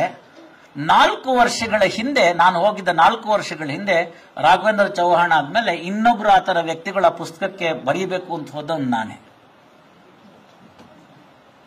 ಯಾಕೆ ಅಲ್ಲಿರೋ ಜನಕ್ಕೆ ಬೇಕಾಗ್ಲಿಲ್ವಾ ಅದು ಅಂತ.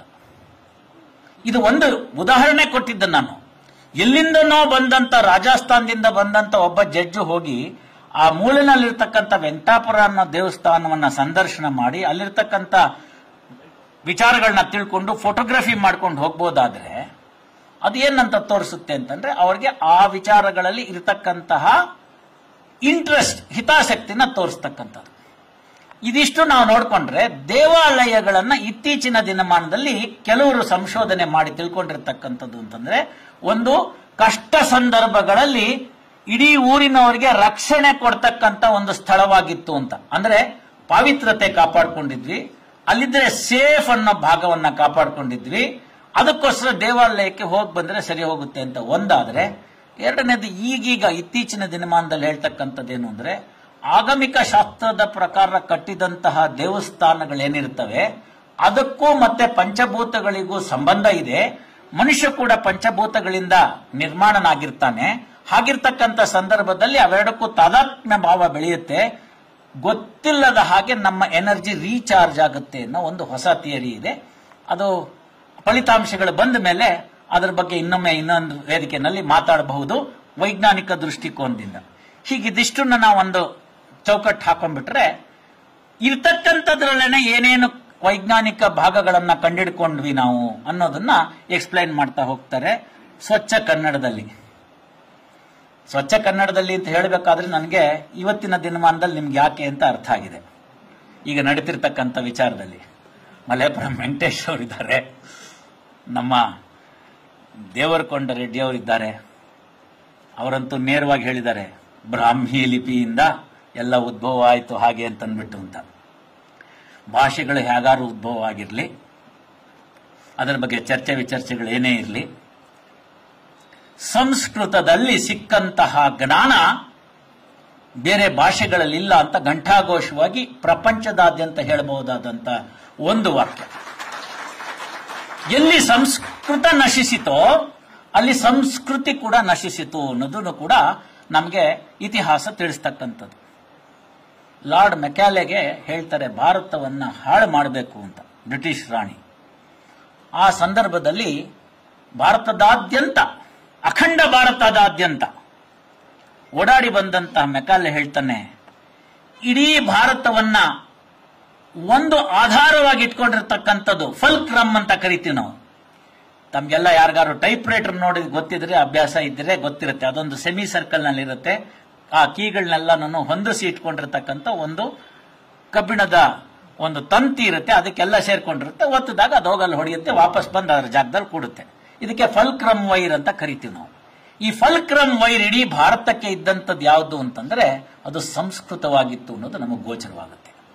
ಆ ಸಂಸ್ಕೃತವನ್ನ ಭಾರತದಿಂದ ಕಿತ್ತೊಗೆಯೋ ತನಕ ನಮಗೆ ಭಾರತವನ್ನ ಹಾಳು ಮಾಡಕ್ ಆಗಲ್ಲ ಅನ್ನೋ ಪರಮ ಸತ್ಯವನ್ನ ಕಂಡ್ಕೊಂಡು ವಾಪಸ್ ರಾಣಿ ಹತ್ರ ಹೋಗ್ತಾನೆ ಮೆಕ್ಯಾಲೆ.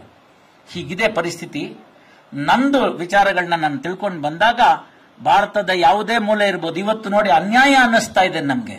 ಎಲ್ಲೋ ನಮ್ಮ ಟ್ರೈಬಲ್ಸ್ ಅಂತೀವಿ, ಇನ್ಯಾರನೋ ಏನೋ ಅಂತೀವಿ. ಮರ್ತೂರ್ನ ಉದಾಹರಣೆಗೆ ತೆಗೆದುಕೋಬಹುದಾಗತ್ತೆ ನಾವು. ಮತ್ತೂರ್ನ ಉದಾಹರಣೆಗೆ ತೆಗೆದುಕೋಬಹುದಾಗತ್ತೆ. ಮರ್ತೂರ್ ಯಾಕೆ ಅಂದ್ರೆ ಅಲ್ಲಿ 10ನೇ ಶತಮಾನದಲ್ಲಿ ವಿಜ್ಞಾನೇಶ್ವರ ಮಿತಾಕ್ಷರಕ್ಕೆ ಒಂದು ಅತ್ಯುತ್ತಮವಾಗಿರ್ತಕ್ಕಂಥ ಮಿತಾಕ್ಷರ ಅಂತ ಒಂದು ಗ್ರಂಥವನ್ನ ಯಾಜ್ಞವಲ್ಕ್ಯ ಸ್ಮೃತಿಗೆ ಬರೆದಂತ ಸ್ಥಳ ಆಯ್ತು. ಇಲ್ಲಿ ಮತ್ತೂರ್ಗೆ ಹೋದ್ರೆ ಈಗಲೂ ಕೂಡ ಎಲ್ಲರೂ ಕೂಡ ಸಂಸ್ಕೃತದಲ್ಲಿ ಸಂಭಾಷಣೆ ಮಾಡೋದನ್ನ ನೋಡ್ತೀವಿ. ಅಲ್ಲಿಗೆ ಅವ್ರಿಗೆ ಬರಲಿಲ್ಲ, ಇವ್ರಿಗೆ ಬರಲಿಲ್ಲ, ಒಂದು ಜಾತಿಗೆ ಸೀಮಿತವಾಯ್ತು ಈ ಒಂದು ಭಾಷೆ. ಇವೆಲ್ಲವೂ ಕೂಡ ತಪ್ಕೊಂಡು ಹೋಗುತ್ತೆ. ಅದಕ್ಕೆಲ್ಲ ಆಧಾರ ಇಲ್ಲ ಅನ್ಸುತ್ತೆ. ನಾವೇ ನಮ್ಮ ಮಕ್ಕಳನ್ನ ಇಂಗ್ಲಿಷ್ ಶಾಲೆಗೆ ಸೇರಿಸಿದ್ವಿ. ವಿದ್ಯುದಾಲಿಂಗನಕ್ಕೆ ಸಿಕ್ಕಿ ಸತ್ತಿದೆ ಕಾಗೆ ಅಂತ ಒಂದು ಪದ್ಯವನ್ನ ಬರೆದ್ರೆ ವಿದ್ಯುದಾಲಿಂಗನ ಅಂದ್ರೆ ಏನು ಅಂತ ನಾವು ಕೇಳ್ತೀವಿ. ಹೇಳಕ್ ಬರಲ್ಲ. ಮೇಡಮ್ ಕೇಳಿದ್ರೆ ಅದು ಹಂಗೆ ರೀ ಅಂತಾರೆ. ಡೋಂಟ್ ಆಸ್ಕ್ ಸಿಲಿ ಕ್ವಶನ್ಸ್ ಅನ್ಬಿಡೋದು. ನೋಡಿದ್ರ ಕ್ವಶನಿಂಗ್ ಸ್ಟಾಪ್ ಮಾಡ್ಬಿಟ್ವಿ. ಹೀಗೆ ಈ ಫಲ್ಕ್ರಮ್ ಸಂಸ್ಕೃತ ಇತ್ತಲ್ಲ, ಇದನ್ನ ಹಾಳು ಮಾಡಬೇಕು ಅಂತ ಬಂದಂತ ಮೆಕ್ಯಾಲೆಗೆ ಹೇಳ್ತಾರೆ, ಏನ್ ಬೇಕಾದ್ರೂ ಮಾಡು, ಸಂಸ್ಕೃತನ ನಾಶ ಮಾಡು ಅಂತ. ನಮ್ಗೆಲ್ಲ ಗೊತ್ತೇ ಇದೆ. ರೈಟ್ ಆನರಬಲ್ ಶ್ರೀನಿವಾಸ ಶಾಸ್ತ್ರಿಗಳಿರ್ಬೋದು, ಇಲ್ಲಿ ರಾವ್ ಬಹದ್ದೂರ್ ವೆಂಕಟೇಶಾಚಾರ್ಯ ಇರ್ಬೋದು, ಇವರೆಲ್ಲ ಮಹಾನ್ ಸಂಸ್ಕೃತ ಪಂಡಿತರಾಗಿದ್ರು. ಪುಕ್ಕಟ್ಟೆ ಶಾಲೆ ನಡೆಸ್ತಾ ಇದ್ರು. ಪುಕ್ಕಟ್ಟೆ ಜ್ಞಾನವನ್ನ ಹಂಚತಕ್ಕಂಥ ಕೆಲಸ ಮಾಡ್ತಾ ಇದ್ರು. ಯಾರು ಬೇಕಾದ್ರೂ ಅವ್ರ ಮನೆಗೆ ಹೋಗ್ಬೋದಾಗಿತ್ತು. ಬಹಳ ತುಂಬಾ ವರ್ಷದ ಕಥೆಗಳು ಹೇಳ್ತಾ ಇಲ್ಲ ನಾನು, ಗುರುಕುಲದ ವಾಸ ಅಂತ. ಕೇವಲ ಕಳೆದ ಶತಮಾನದಲ್ಲಿ ನಡೆದಂತ ವಿಚಾರಗಳನ್ನ ಹೇಳ್ತಾ ಇದ್ದೀನಿ ಅಷ್ಟೇ ನಾನು. ಇವರೇನ್ ಮಾಡಿದ್ರು ಅಂತ ಯಾರ್ಯಾರ ಪ್ರಮುಖವಾಗಿರ್ತಕ್ಕಂಥವ್ರು ಇದ್ರು ಅವ್ರನ್ನೆಲ್ಲ ಕಂಡಿಡಿದ್ಬಿಟ್ಟು, ಮಹಾರಾಣಿ ಅವರು ನಿಮ್ಮ ಜ್ಞಾನವನ್ನ, ನಿಮ್ಮ ಸೋಷಿಯಲ್ ಸರ್ವಿಸ್ನೆಲ್ಲ ಒಪ್ಪಿದ್ದಾರೆ, ನಿಮ್ಗೆ ಈ ರೈಟ್ ಆನರಬಲ್ ಅಂತಕ್ಕಂಥ ಹುದ್ದೆಯನ್ನು ಕೊಡ್ತಾ ಇದ್ದಾರೆ, ರಾವ್ ಬಹದ್ದೂರ್ ಅಂತ ಹುದ್ದೆಯನ್ನು ಕೊಡ್ತಾ ಇದ್ದಾರೆ, ನೀವು ಒಪ್ಕೋಬೇಕು ಮಹಾರಾಣಿ ಅವರು ಒಪ್ಪಿರ್ತಕ್ಕಂಥದ್ದು ಅಂತ ಹೇಳಿ ಹುಡುಕಿ ಹುಡುಕಿ ಹುಡುಕಿ ಅಂತವ್ರಿಗೆಲ್ಲ ಅದನ್ನ ಕೊಟ್ಬಿಟ್ರು. ಇವ್ರಿಗೂ ಗೊತ್ತಾಗ್ಲಿಲ್ಲ ಅದ್ರ ಹಿನ್ನೆಲೆ ಏನು ಅಂತ. ಒಪ್ಕೊಂಡ್ಬಿಟ್ರು. 10 ಗಂಟೆಗೆ ನೀವು ಕಚೇರಿಯಲ್ಲಿ ಇರಬೇಕು ಅಂತ ಹೇಳಿದ್ರು. 9:15 ಗಂಟೆಗೆ ಇವತ್ತಿನ ಇನೋವಾ ಕ್ರಿಸ್ಟಾ, ಅವತ್ತಿನ ಸಾರೋಟು ಬಂದು ಮುಂದೆ ನಿಂತು ಬಿಡುತ್ತೆ. ಉದ್ದದ ಕೋಟ್ ಕೊಟ್ರು. ಮೇಲ್ಗಡೆ ಇರತಕ್ಕಂತ ಆ ಶಲ್ಯ ಏನಿತ್ತು, ವಲ್ಲಿ ಅಂತ ಕರಿತೀವಿ, ಅದು ಹೋಯ್ತು. ಅದರ ಜಾಕೆ ಉದ್ದ. ನನ್ಗೆ ಪ್ಯಾಂಟ್ ಹಾಕೋ ಅಭ್ಯಾಸ ಇಲ್ಲ, ಪರವಾಗಿಲ್ಲ, ಕಚ್ಚೆ ಪಂಚೆ ಮೇಲೆ ಕೋಟ್ ಹಾಕೊಳ್ಳಿ ನಡೆಯುತ್ತೆ ಅಂತಂದ್ರು. ಕಚ್ಚೆ ಪಂಚೆ ಮೇಲೆ ಕೋಟ್ ಹಾಕೊಂಡ್ರು. ಅದರ ಮೇಲ್ಗಡೆಗೆ ನಿಮ್ಗೆ ಸಮಯ ಪಾಲನೆಗೆ ಅಂತ ಹೇಳಿ ಬಂಗಾರದ ಚೆನ್ನಲ್ಲಿ ಮಾಡಿಸಿರ್ತಕ್ಕಂಥ ಗಡಿಯಾರ ಕೊಟ್ರು. ವೆಂಕಟೇಶಾಚಾರ್ಯ ಧರ್ಮಪತ್ನಿಗಳು, ಅಲ್ಲ 12 ಗಂಟೆಗಲ್ವೇ ನಾವು ದಿನಾಗ್ಲೂ ವೈಷ್ಣದೇವ ಮಾಡ್ತಿದ್ದು ಅಂದ್ರೆ, ಇಲ್ಲ ಇಲ್ಲ ನಾಳೆಯಿಂದ 9:30 ಆಗಬೇಕು. ಇಡೀ ಬೆಳಗ್ಗಿನ ಏನು ಕೈಂಕರ್ಯಗಳಿತ್ತು ಅದು ಸಡಿಲವಾಯಿತು. ನಂತರದ ಭಾಗಗಳನ್ನ ನೋಡಿದ್ವಿ. ಅಂತ ಮಹಾನ್ ವ್ಯಕ್ತಿಗಳ ಮಕ್ಕಳುಗಳು ವೈಟ್ ಕಾಲರ್ಡ್ ಕ್ಲರ್ಕ್ಸ್ ಆದರು ಬ್ರಿಟಿಷಿನ ಕಚೇರಿಗಳಲ್ಲಿ. ಅದರ ನೆಕ್ಸ್ಟ್ ಜನರೇಷನ್ ಅವ್ರ ಮೊಮ್ಮಕ್ಕಳು ಮರಿಮಕ್ಕಳಿಗೆ 1 ಅಕ್ಷರ ಸಂಸ್ಕೃತ ಬರಲಿಲ್ಲ.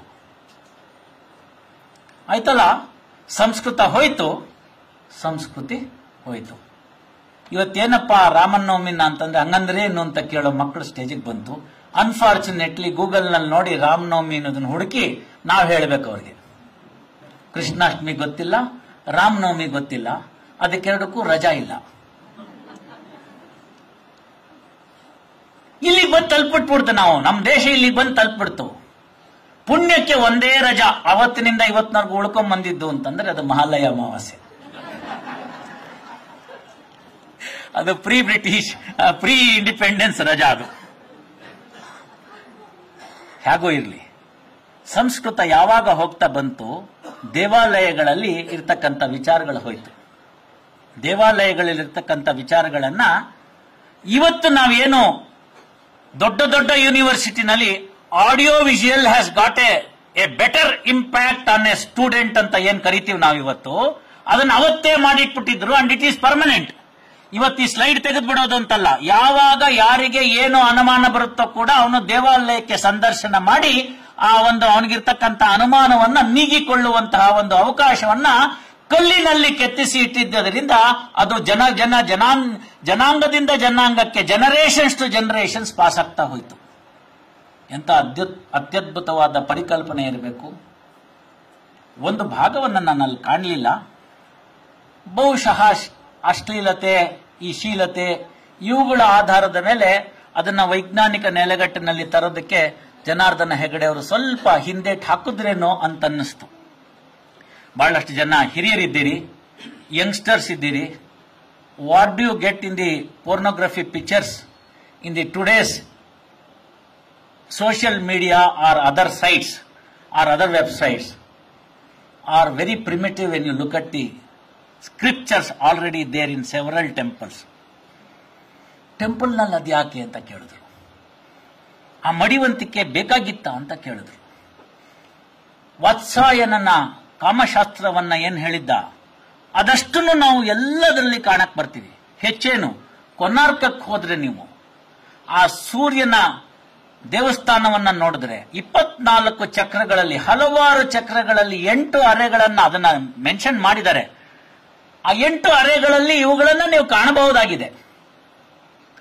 ದುಷ್ಕೃತ್ಯ ಎಸಗಿದಂತಹ ಆ ದೇವಸ್ಥಾನವನ್ನ ಕೆಡವುದಂತ ಮೂರ್ಖರು ಅಲ್ಲೂ ಕೂಡ ತಮ್ಮ ವಿಕೃತಿಯನ್ನ ಮೆರೆದಿರೋದನ್ನ ನೀವು ನೋಡಬಹುದು ಇವತ್ತಿಗೂ ಕೂಡ.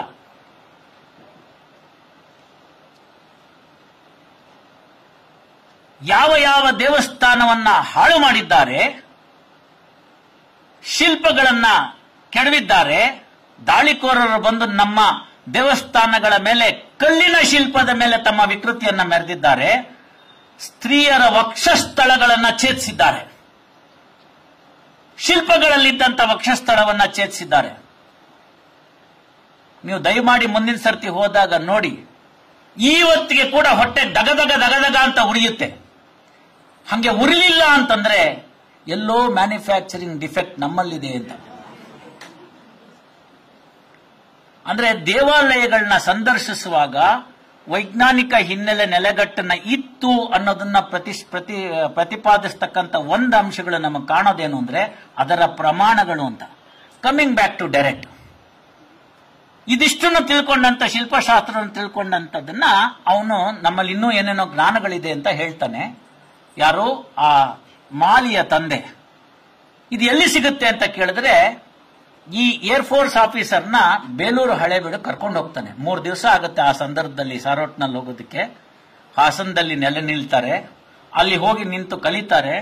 ಡೈರೆಕ್ಟ್ಗೆ ಇಷ್ಟು ಒಂದು ಸಂತೋಷವಾಗುತ್ತೆ ಅಂದ್ರೆ ಮೈಸೂರು ಯೂನಿವರ್ಸಿಟಿಗೆ ಶಿಲ್ಪಶಾಸ್ತ್ರದ ಮೇಲೆ ಒಂದು ಥೀಸಿಸ್ ನ ಬರೆದುಕೊಟ್ಟು ಮೈಸೂರು ಯೂನಿವರ್ಸಿಟಿಯಿಂದ ಆಗಿನ ಕಾಲದಲ್ಲಿ ಡೈರೆಕ್ಟ್ PhD ತಗೋತಾನೆ ಹೊಯ್ಸಳರ ಶಿಲ್ಪಶಾಸ್ತ್ರ ಅನ್ನೋ ಸಬ್ಜೆಕ್ಟ್ ಮೇಲೆ. ಎಲ್ಲಿಂದನೋ ಯುದ್ಧದಿಂದ ತಪ್ಪಿಸ್ಕೊಳ್ಳಕ್ಕೆ, ಪ್ರಾಣ ಕಾಪಾಡ್ಕೊಳ್ಳಕ್ಕೆ ಬಂದಂತ ಡೈರೆಕ್ಟ್ ಇಷ್ಟು ಮಾಡ್ಕೋತಾನೆ. ಪುನಃ ಡೈರೆಕ್ಟ್ ಅಲ್ಲಿ ನಿಲ್ಲಲ್ಲ. ಅವನ ಜ್ಞಾನದಾಹ ಅಲ್ಲಿ ನಿಲ್ಲೋದಿಲ್ಲ. ವಾಪಸ್ ಯುದ್ಧ ಎಲ್ಲ ಮುಗ್ದೋಗುತ್ತೆ, ಇಂಗ್ಲೆಂಡ್ ವಾಪಸ್ ಹೋಗ್ಬಿಡ್ತಾನೆ. ವಾಪಸ್ ಹೋದ್ರೆ ಶಿಲ್ಪಶಾಸ್ತ್ರ ಮೂಲ ಯಾವ್ದ್ರಲ್ಲಿದೆ ಅಂತ ಕೇಳ್ತಾನವನು. ಸಂಸ್ಕೃತದಲ್ಲಿದೆ ಅಂತ ಹೇಳ್ತಾರೆ. ಇವನಿಗೆ ಸಂಸ್ಕೃತದ ಮೇಲೆ ಪ್ರೀತಿ ಉತ್ಪನ್ನ ಆಗುತ್ತೆ. ವಾಪಸ್ಸು ಅಲಹಾಬಾದ್ಗೆ ಹೋಗ್ತಾನೆ. ಅಲ್ಲಿ ಹೋಗಿ ಸಂಸ್ಕೃತ ಕಲಿಬೇಕು ಅಂತಾನೆ. ಆಗ ಸುಮಾರು 40-42 ವರ್ಷ ಆಗಿರಬಹುದು ಆತನಿಗೆ. ಆ ಕ್ಷಣದಲ್ಲಿ ಅಕ್ಷರಾಭ್ಯಾಸ ಆ ಇಂದ ಶುರು ಮಾಡ್ತಕ್ಕಂಥ ಕೆಲಸವನ್ನ ಮಾಡ್ತಾನೆ ಡೈರೆಕ್ಟ್. ಯಾರು ಒಪ್ಕೊಳ್ಳಕ್ ತಯಾರಾಗಿರಲ್ಲ ಅವನ್ನ ಶಿಷ್ಯತ್ವ ವಹಿಸ್ಕೊಳ್ಳಕ್ಕೆ. ನಮಗೆ ಗೊತ್ತಿದೆ, ಸಾಧಾರಣವಾಗಿ ನಮ್ಗೆ ಯಾರಿಗೋ ಏನೋ ಮಾರೋದಕ್ಕೆ ಇಷ್ಟ ಇರೋದಿಲ್ಲ. ನಾವೇನ್ ಮಾಡ್ತೀವಿ ಅಂದ್ರೆ ಅದಕ್ಕೊಂದು 10 ರೂಪಾಯಿ ಬೆಲೆ ಬಾಳೋದಿತ್ತು ಅಂತಂದ್ರೆ ಅದಕ್ಕೆ ಒಂದು 100 ರೂಪಾಯಿ ಅಂತಲೋ 1000 ರೂಪಾಯಿ ಅಂತಲೋ ಹೇಳಿದ್ರೆ ಅವ್ನು ಬಿಟ್ಟು ಹೋಗ್ಬಿಡ್ತಾನೆ ಅಂತ. ಹಾಗೆ ಎಲ್ಲ ಪಂಡಿತರನ್ನು ಕೇಳ್ತಾನೆ. ಮತ್ತೊಬ್ಬರು ಪಂಡಿತರು ಇವನು ಹೆಂಗೂ ಮಾಡಲ್ಲ ಅನ್ನೋ ದೃಷ್ಟಿಯಿಂದ, ನೋಡಪ್ಪ, ನಂತರ ನೀನು ತಲೆ ಬೋಳಿಸ್ಕೋಬೇಕು, ಶಿಕೆ ಬಿಡಬೇಕು, ಕಚ್ಚೆ ಪಂಚೆ ಉಟ್ಕೋಬೇಕು, ಈ ತರ ಎಲ್ಲ ಮಾಡಬೇಕು. ಗಂಗೆ ಹರಿತಿರ್ತಕ್ಕಂಥ ಸಂದರ್ಭದಲ್ಲಿ, ಆಗ ಸಾಧಾರಣ ಸೆಪ್ಟೆಂಬರ್ ಅಕ್ಟೋಬರ್ ಆಗಿರುತ್ತೆ, ಆ ಸಂದರ್ಭದಲ್ಲಿ ಚಳಿ ಇರುತ್ತೆ. ಈ ಮಟ್ಟದಲ್ಲಿ ನೀನು ಕುತ್ತಿಗೆನಲ್ಲಿ ನಿಂತಿರಬೇಕು, ಆದ್ರೆ ನಿನ್ನನ್ನು ನಾನು ಶಿಷ್ಯ ಅಂತ ಒಪ್ಕೋತೀನಿ ಅಂತಾರೆ. ಮಾರನೇ ದಿನ ಬೆಳಗ್ಗೆ ಆಶ್ನಿಕಕ್ಕೆ ಅವ್ರು ಹೋಗ್ತಾರೆ, ಗಂಗೆಯಲ್ಲಿ ಇಳಿತಾರೆ ಸ್ನಾನ ಮಾಡಬೇಕು ಅಂತ. ಇಳಿತಿದ್ರೆ ಗುರೂಜಿ ಐ ಆಮ್ ಹಿಯರ್ ಅಂತಾನೆ. ಗುರ್ತು ಸಿಕ್ಕೋದಿಲ್ಲ ಅವ್ರಿಗೆ. ಹೂ ಆರ್ ಯು ಅಂತ ನೋಡಿದ್ರೆ ಇವನೇ ಮುಂಡನ್ನ ಮಾಡಿಸ್ಕೊಂಡಿದ್ದಾನೆ, ಕೇಶ ಮುಂಡನ್ನ, ಶಿಕೆ ಇದೆ, ಪಂಚೆ ಉಟ್ಕೊಂಡಿದ್ದಾನೆ, ನಿಂತು ಬಿಟ್ಟಿದ್ದಾನೆ, ನೀರಿನಲ್ಲಿ ನಿಂತಿದ್ದಾನೆ, ಎದೆ ಒದ್ದದ ನೀರಿನಲ್ಲಿ. ಆಮೇಲೆ ಹೇಳ್ತಾನ ಅವನು, ನಿಮ್ಮಲ್ಲಿ ಪ್ರಾಮಿಸ್ಗೆ ಬಹಳ ಪ್ರಾಮುಖ್ಯತೆ ಇದೆ, ಮಾತು ಕೊಟ್ಟು ಇಲ್ಲ ಅಂತಂದ್ರೆ ನೀವು ನರಕಕ್ಕೆ ಹೋಗ್ಬೇಕಾಗತ್ತೆ, ಕರ್ಕೊಳ್ಳಿ ನನ್ನ ಅಂತ. ಎಂತ ಡೈರೆಕ್ಟು. ಅವತ್ತು ಇನ ಸಂಸ್ಕೃತದಲ್ಲಿ ಕಲಿತಾನೆ.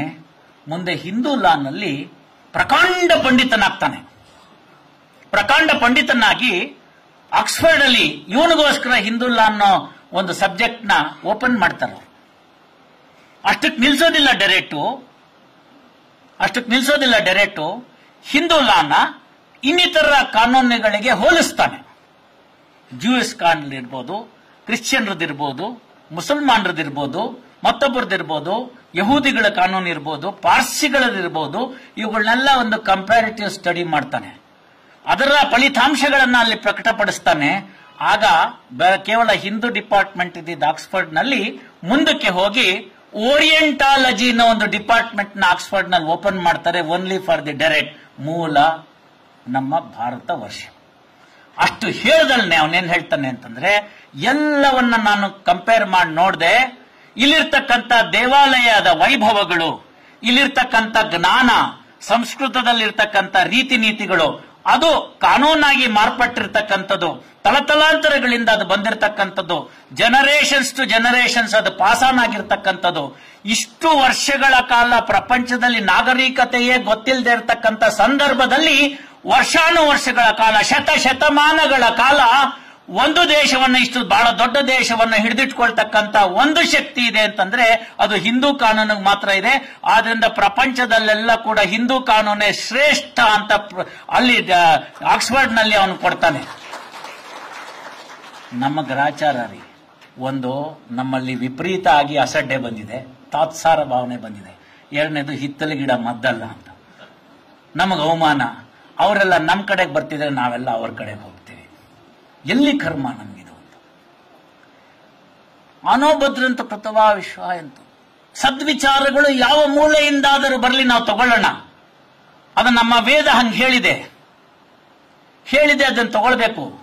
ತೆರೆದಿದೆ ಮನೆ ಓ ಬಾ ಅತಿಥಿ ಅಂತ ಕುವೆಂಪು ಅವ್ರು ಬರ್ದಿದ್ದು, ರಾಜ್ಕುಮಾರ್ ಸರಿತಂಗಲ್ಲ ಬರ್ದಿದ್ದದು. ತೆರೆದಿದೆ ಮನೆ ಓ ಬಾ ಅತಿಥಿ ಅಂದ್ರೆ ಸದ್ವಿಚಾರಗಳು ಯಾವ ಮೂಲೆಯಿಂದಾದರೂ ಬರಲಿ. Let the Nobel thoughts come from any Nook and corner of this world, I keep my faculties open ಅಂತ. ಕಣ್ಣು ಕಿವಿ ಇವುಗಳನ್ನೆಲ್ಲ ತೆರೆದಿಟ್ಕೋತೀನಿ ಅಂತ. ಬಾಲಾದಪಿ ಶುಕಾದಪಿ ಅಂತ ಚಿಕ್ಕ ಮಗು ನಚಿಕೇತ ಹೇಳಿದಂಥದ್ದನ್ನ ನಾವು ಗಮನಕ್ಕೆ ಬರುತ್ತೆ. ಗಿಣಿ ಹೇಳಿದ್ರು ಕೇಳಬೇಕು ಅಂತಾರೆ. ಶುಕಾದಪಿ ಅಂತ ಬಂದಾಗ ಭಾಗವತದ ಭಾಗವನ್ನು ಹೇಳಿ ಶುಕಾಚಾರ್ಯರು ಹೇಳಿದ್ದು ಜ್ಞಾನ ಅಂತ ಹೇಳ್ತಕ್ಕಂಥದ್ದು. ಒಂದು ಸದ್ವಿಚಾರದ ಮನಲಿ, ನಮ್ಮ ವೆಂಕಟೇಶ್ ಅವ್ರ ಮನೇಲಿ ಬೆಳೆದಿನ ಶುಭೋದಯ ಶುಭೋದಯ ಅಂತ ಎಲ್ಲರೂ ಒಬ್ಬರಿಗೊಬ್ರು ಹೇಳ್ತಿರ್ತಾರೆ ಅಂತಂದ್ರೆ, ಅವ್ರ ಮನೇಲಿ ಸಾಕಿರ್ತಕ್ಕಂಥ ಗಿಣಿನೂ ಕೂಡ ನಾ ಬಂದಿದ ತಕ್ಷಣ ಶುಭೋದಯ ಅನ್ನುತ್ತೆ. ಬಾಲಾದಪಿ ಶುಕಾದಪಿ ಅಂತ ಯಾವ ಸದ್ವಿಚಾರಗಳು ಚಿಕ್ಕ ಮಗು ಹೇಳಿದ್ರು ಕೇಳಬೇಕು, ಒಂದು ಗಿಣಿ ಹೇಳಿದ್ರು ಕೇಳಬೇಕು ಅಂತ ಹೇಳ್ಕೊಂಡಂತ ದೇಶ ಇವತ್ತು ನಮಗೆ ಯಾವ ಪರಿಸ್ಥಿತಿ ಬಂದಿದೆ ಅಂದ್ರೆ, we have to show to the rest of the world that we are tolerant. Unfortunate situation. What more you want? Everybody came here and settled here, not ready to go back. ಎಲ್ಲಿ ಬಂದು ತಲುಪಿದ್ವಿ? ಯಾವ ಇದನ್ನೆಲ್ಲ ನಮಗೆ ಕಾಣಕ್ಕೆ ಸಿಗ್ತಕ್ಕಂಥದ್ದು ಸಮರೋಪಾದಿಯಲ್ಲಿ ಸಿಕ್ಕುತ್ತೆ. ಅದು ಒಂದು chess game ಇರ್ಬೋದು, ಯುದ್ಧಶಾಸ್ತ್ರಕ್ಕೆ ಸಂಬಂಧಪಟ್ಟಿದ್ದು, ಒಂದು ನಾಟ್ಯಶಾಸ್ತ್ರಕ್ಕೆ ಸಂಬಂಧಪಟ್ಟಿದ್ದಿರ್ಬೋದು, ವೈಜ್ಞಾನಿಕ ವಿಚಾರಗಳನ್ನ ತಿಳಿಸ್ಕೊಡ್ತಕ್ಕಂಥದ್ದಿರ್ಬೋದು, ವಿದ್ಯುತ್ತಿಗೆ ಸಂಬಂಧಪಟ್ಟಿದ್ದಂಥದ್ದಿರ್ಬೋದು, ತಮಿಳುನಾಡಿನ ಶಿಲ್ಪಗಳನ್ನ ನೋಡಿದಾಗ ನಿಮಗೆ ಸಿಗ್ತಕ್ಕಂಥದ್ದಿರ್ಬೋದು, ಹೈ ಹೀಲ್ ಸ್ಲಿಪ್ಪರ್ ತೋರಿಸಿರ್ತಕ್ಕಂಥದ್ದಿರ್ಬೋದು. ಯಾರೋ ಅಂದ್ರೆ ಅದು ಫೋಟೋಶಾಪಿ ಅಂತ ಕರ್ಕೊಂಡೋಗಿ ಜನ ತೋರಿಸ್ತಾ ಇದ್ದಾರೆ. ಇವತ್ತು ಆ ಗೈಡ್ಗೆ ಹೊಸದೊಂದು ಸಿಕ್ಬಿಟ್ಟಿದೆ, ನೋಡಿ ಹೈ ಹೀಲ್ ಸ್ಲಿಪ್ಪರ್ ಇದೆ ಇಲ್ಲಿ ಅಂತ. ಮೇಕಪ್ ಇರ್ಬೋದು, ಎಲ್ಲ ನೋಡ್ತಾ ಬನ್ನಿ ನೀವು. ಅಲ್ಲಿ ವರ್ಣಗಳನ್ನ ಹೇಳುವಾಗ ಅವರು ವರ್ಣವನ್ನ ವಿಂಗಡಣೆ ಮಾಡುವಾಗ ಹೇಳ್ತಾನೆ, ಸಂಸ್ಕೃತದಲ್ಲಿದೆ, ನೀವು ಇವತ್ತು ಹೇಳ್ತಿರಲ್ಲ ರಾಮ ಗ್ರೀನ್ ಅಂತ. ಗ್ರೀನ್ ಅಲ್ಲಿ 12 ತರ. ನಮ್ಗೆ ಹಸಿರು ಅಂದ್ರೆ ಹಸಿರು ಗಂಡಸರಿಗಷ್ಟೇ, ಹೆಣ್ಮಕ್ಳಿಗೆ ಹಂಗಲ್ಲ. ಈ ಕಣ್ಣಿನ ಒಳಗಡೆ ಇರತಕ್ಕಂಥದ್ರಲ್ಲಿ ವಿಜ್ಞಾನ ಹೇಳುತ್ತೆ, ಸಣ್ಣ ಸಣ್ಣ ಬದಲಾವಣೆಯನ್ನ ಗುರುತಿಸಕ್ಕಂತ ಶಕ್ತಿಯನ್ನ ಭಗವಂತ ಕಣ್ಣಿಗೆ ಕೊಟ್ಟಿದ್ದಾನೆ ಅಂತ, ಸಣ್ಣ ವರ್ಣ ಬದಲಾವಣೆಯನ್ನ ಅಂತ. ಅದನ್ನ ಕಾಪಾಡ್ಕೊಂಡು ಬಂದಿದ್ದಂಥದ್ದು ನಮ್ಮ ಮಾತೆಯರು. ನಮಗೆ ಕೆಂಪು ಅಂದ್ರೆ ಕೆಂಪು ಅಂತ ಗೊತ್ತಾಗುತ್ತೆ, ಇಲ್ಲ ಟೊಮೆಟೊ ರೆಡ್ಡೇ ಬೇಕು ನನಗೆ. ನೋಡಿ, ನಮಗೆ ಅಂದ್ರೆ ಯಾವ ವಿಚಾರಗಳನ್ನ ನಾನು ಹೇಳಕ್ ಹೊರಟೆ ಅಂತಂದ್ರೆ, ಇಷ್ಟೆಲ್ಲ ವಿಚಾರಗಳನ್ನ, ಬಣ್ಣಗಳನ್ನ, ವರ್ಣಗಳನ್ನ ಕೊಟ್ಟಿದ್ದು ಸೂರ್ಯನ 7 ಕುದುರೆಗಳು 7 ವರ್ಣಗಳನ್ನ ತಿಳಿಸ್ಕೊಡ್ತಕ್ಕಂಥದ್ದು ಅಂತ ಒಬ್ಬ ವ್ಯಕ್ತಿ ಹೇಳಿದ್ರೆ, ಅದೇ ವ್ಯಕ್ತಿ ಆ 7 ಕುದುರೆಗಳನ್ನ ನೋಡಿದಂಥದ್ದು 7 ಸ್ವರಗಳನ್ನ ಸೂಚಿಸುತ್ತೆ ಅಂತ ಹೇಳ್ತಕ್ಕಂಥದ್ದು.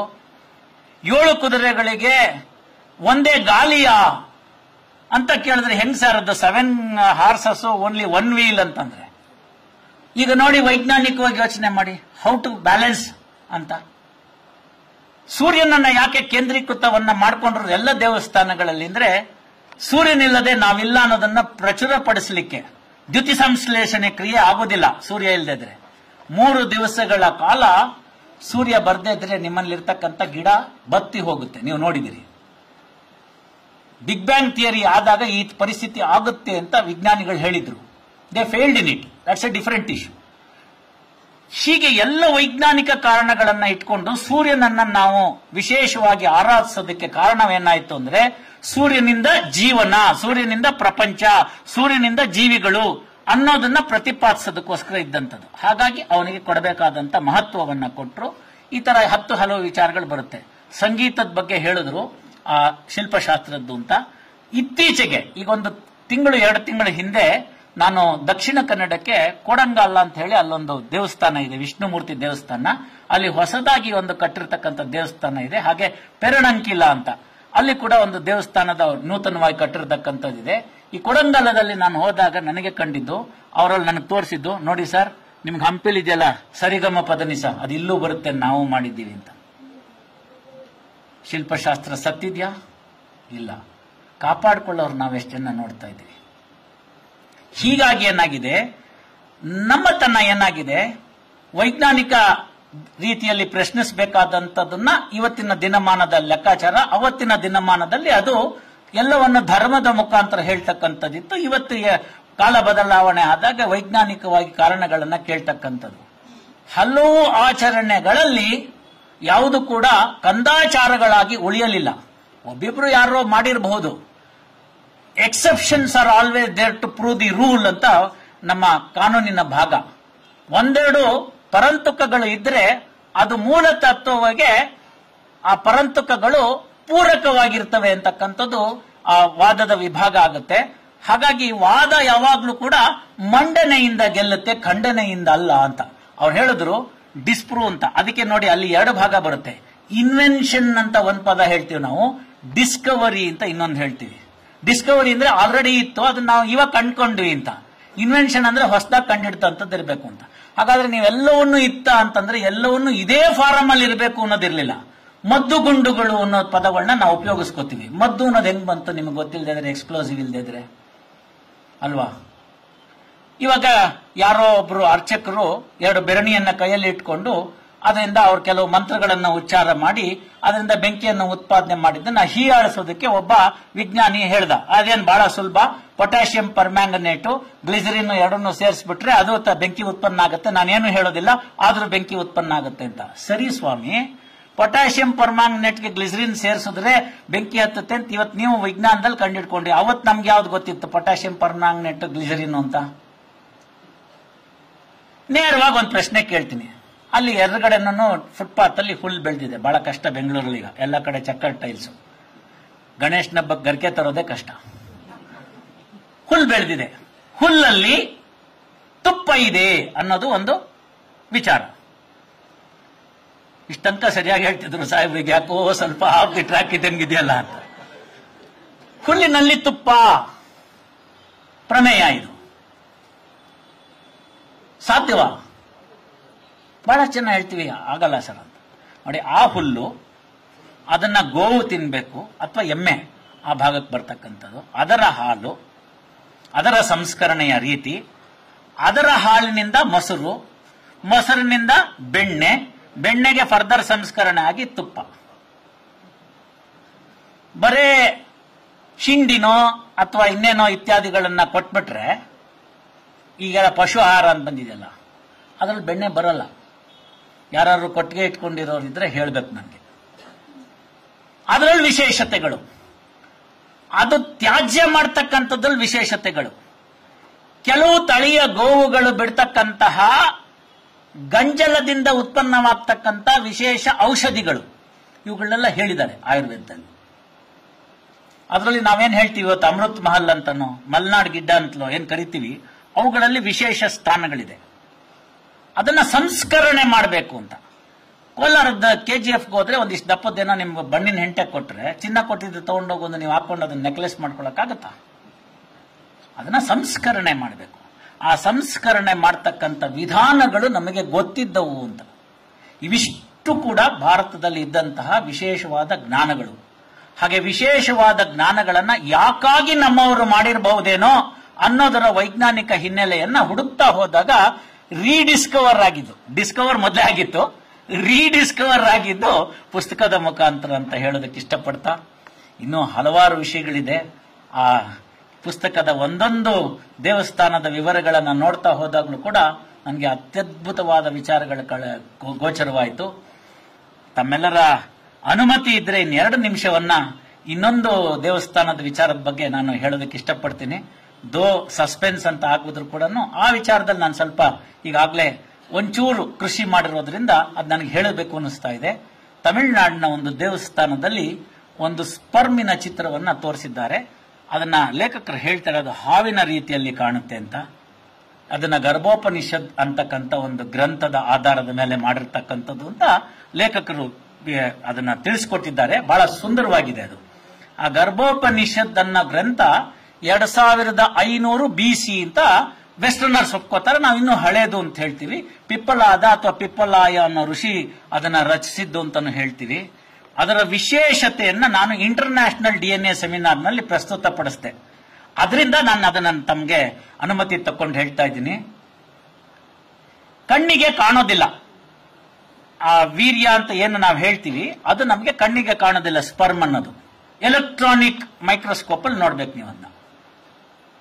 ಈ ಶಿಲ್ಪವನ್ನ ರಚಿಸಿದಾಗಂತ ವ್ಯಕ್ತಿಗೆ ಎಲೆಕ್ಟ್ರಾನಿಕ್ ಮೈಕ್ರೋಸ್ಕೋಪ್ ಇನ್ವೆಂಟ್ ಆಗಿತ್ತಾ ಇರ್ಲಿಲ್ವಾ? ಅದರದ್ದು ಮ್ಯಾಗ್ನಿಫೈಡ್ ರೂಪವನ್ನ ರಚಿಸಿದಾನೆ. ಅದರಲ್ಲಿ ಒಂದು ತಲೆ, ಮಿಕ್ಕಿದ್ದು ಬಾಲ. ವಿಶೇಷತೆ ನೋಡಿ, ಇವಾಗ ನೀವು ರಾಕೆಟ್ ಸೈನ್ಸ್ ಅಂತೀವಲ್ಲ, ಒಂದು ಉಪಗ್ರಹವನ್ನು ಹೊತ್ತುಕೊಂಡು ಹೋಗಿ ಆ ಕಕ್ಷೆಯಲ್ಲಿ ಬಿಡ್ತಕ್ಕಂಥ ಕೆಲಸವನ್ನ ಕೆಳಗಡೆ ಇರ್ತಕ್ಕಂಥ ರಾಕೆಟ್ ಮಾಡುತ್ತೆ. ಆಮೇಲೆ ರಾಕೆಟ್ ನಶಿಸಿ ಹೋಗುತ್ತೆ, ಕಕ್ಷೆಗೆ ಆ ಉಪಗ್ರಹ ಸೇರ್ಕೊಳ್ಳುತ್ತೆ ಅಂತ. Exactly the same thing the sperm does. ಅದರ ಬಾಲದ ಭಾಗ ಏನಿದೆ ಅದನ್ನ ಅಂಡಾಣು ತನಕ ಕರ್ಕೊಂಡು ಹೋಗ್ತಕ್ಕಂಥದ್ದಷ್ಟೇ ಕೆಲಸ. ಅದಾದ್ಮೇಲೆ ಅದು ಡಿಟ್ಯಾಚ್ ಆಗುತ್ತೆ. ನಮ್ಗೆ ರಾಕೆಟ್ ಸೈನ್ಸ್ ಹೊಸದಾಗಿ ಬೇಕಾ? ಇಲ್ಲಿ ಸಿಕ್ಕಿತ್ತಾ? ಡಿಟ್ಯಾಚ್ ಆಗುತ್ತದು, ಅದಷ್ಟೇ ಒಳಗಡೆ ಹೋಗುತ್ತೆ.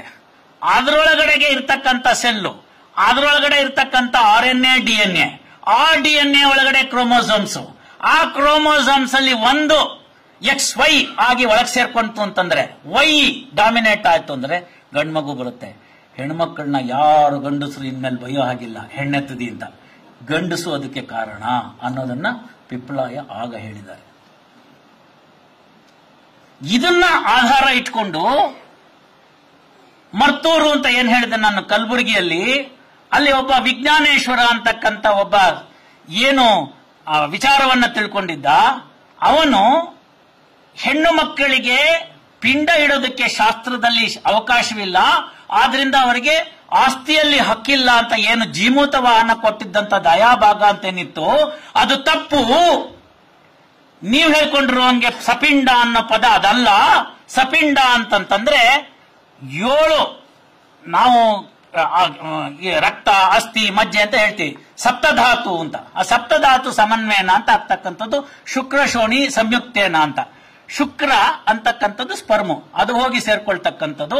ಅದರಲ್ಲಿರ್ತಕ್ಕಂಥದ್ದು ಎಷ್ಟು, ಅದರಲ್ಲಿರ್ತಕ್ಕಂಥ ಮೈಟೋಕಾಂಡ್ರಿಯಾ ಎಷ್ಟು, ಅದರಲ್ಲಿ ಬರ್ತಕ್ಕಂಥ ಕ್ರೋಮೋಸೋಮ್ ಎಷ್ಟು, ಆ ಕ್ರೋಮೋಸೋಮು ಯಾವುದು ಮುಂದೆ ನಿನ್ನ ಸಂತತಿಯನ್ನ ತೀರ್ಮಾನ ಮಾಡುತ್ತೆ ಅಂತ ಹೇಳೋ ಅಂತದನ್ನ ಎಲೆಕ್ಟ್ರಾನಿಕ್ ಮೈಕ್ರೋಸ್ಕೋಪ್ ಇಲ್ಲ, ಅಲ್ಟ್ರಾಸೌಂಡ್ ಸ್ಕ್ಯಾನಿಂಗ್ ಇಲ್ಲ, ಮೈಕ್ರೋಬಯಾಲಜಿ ಇಲ್ಲ, ಯಾವ ಬಯಾಲಜಿ ಇಲ್ಲದ ಕಾಲದಲ್ಲಿ ಕೇವಲ ಶಾಸ್ತ್ರವನ್ನ ಆಧರಿಸಿ ಪಿಪ್ಪಲಾದ ಹೇಳಿದ್ದನ್ನ ಇವರು ಸಪಿಂಡ ಅನ್ನೋ ಭಾಗವನ್ನ ತಿಳಿಸ್ಕೊಡ್ತಕ್ಕಂಥ ಸಂದರ್ಭದಲ್ಲಿ ವಿಶ್ಲೇಷಣೆ ಮಾಡುವಾಗ ಗರ್ಭೋಪನಿಷತ್ತನ್ನ ಆಧಾರ ಮಾಡಿಕೊಂಡು ನೀನ್ ಹೇಳ್ತಕ್ಕಂಥ ರೈಸ್ ಬಾಲ್ ಅಥವಾ ಅನ್ನದ ಪಿಂಡದಿಂದ ಯಾವುದಕ್ಕೂ ಬರೋದಲ್ಲ, ಇದರ ಮುಖಾಂತರ ಬರಬೇಕು ಅಂತ ಹೇಳ್ತಾನೆ. ಬಹಳ ಮುಖ್ಯವಾಗಿರ್ತಕ್ಕಂಥದ್ದು ಒಂದು ಹೇಳ್ತಾನೆ ಆ ಶ್ಲೋಕದಲ್ಲಿ. 37-38 ಶ್ಲೋಕ ಇರ್ತಕ್ಕಂಥದ್ದು ಅಷ್ಟೇ ಅದು ಗರ್ಭೋಪನಿಷತ್ತು. ಅದ್ರ ಬಗ್ಗೆ ಚರ್ಚೆ ಆಗ್ತಾ ಇದೆ.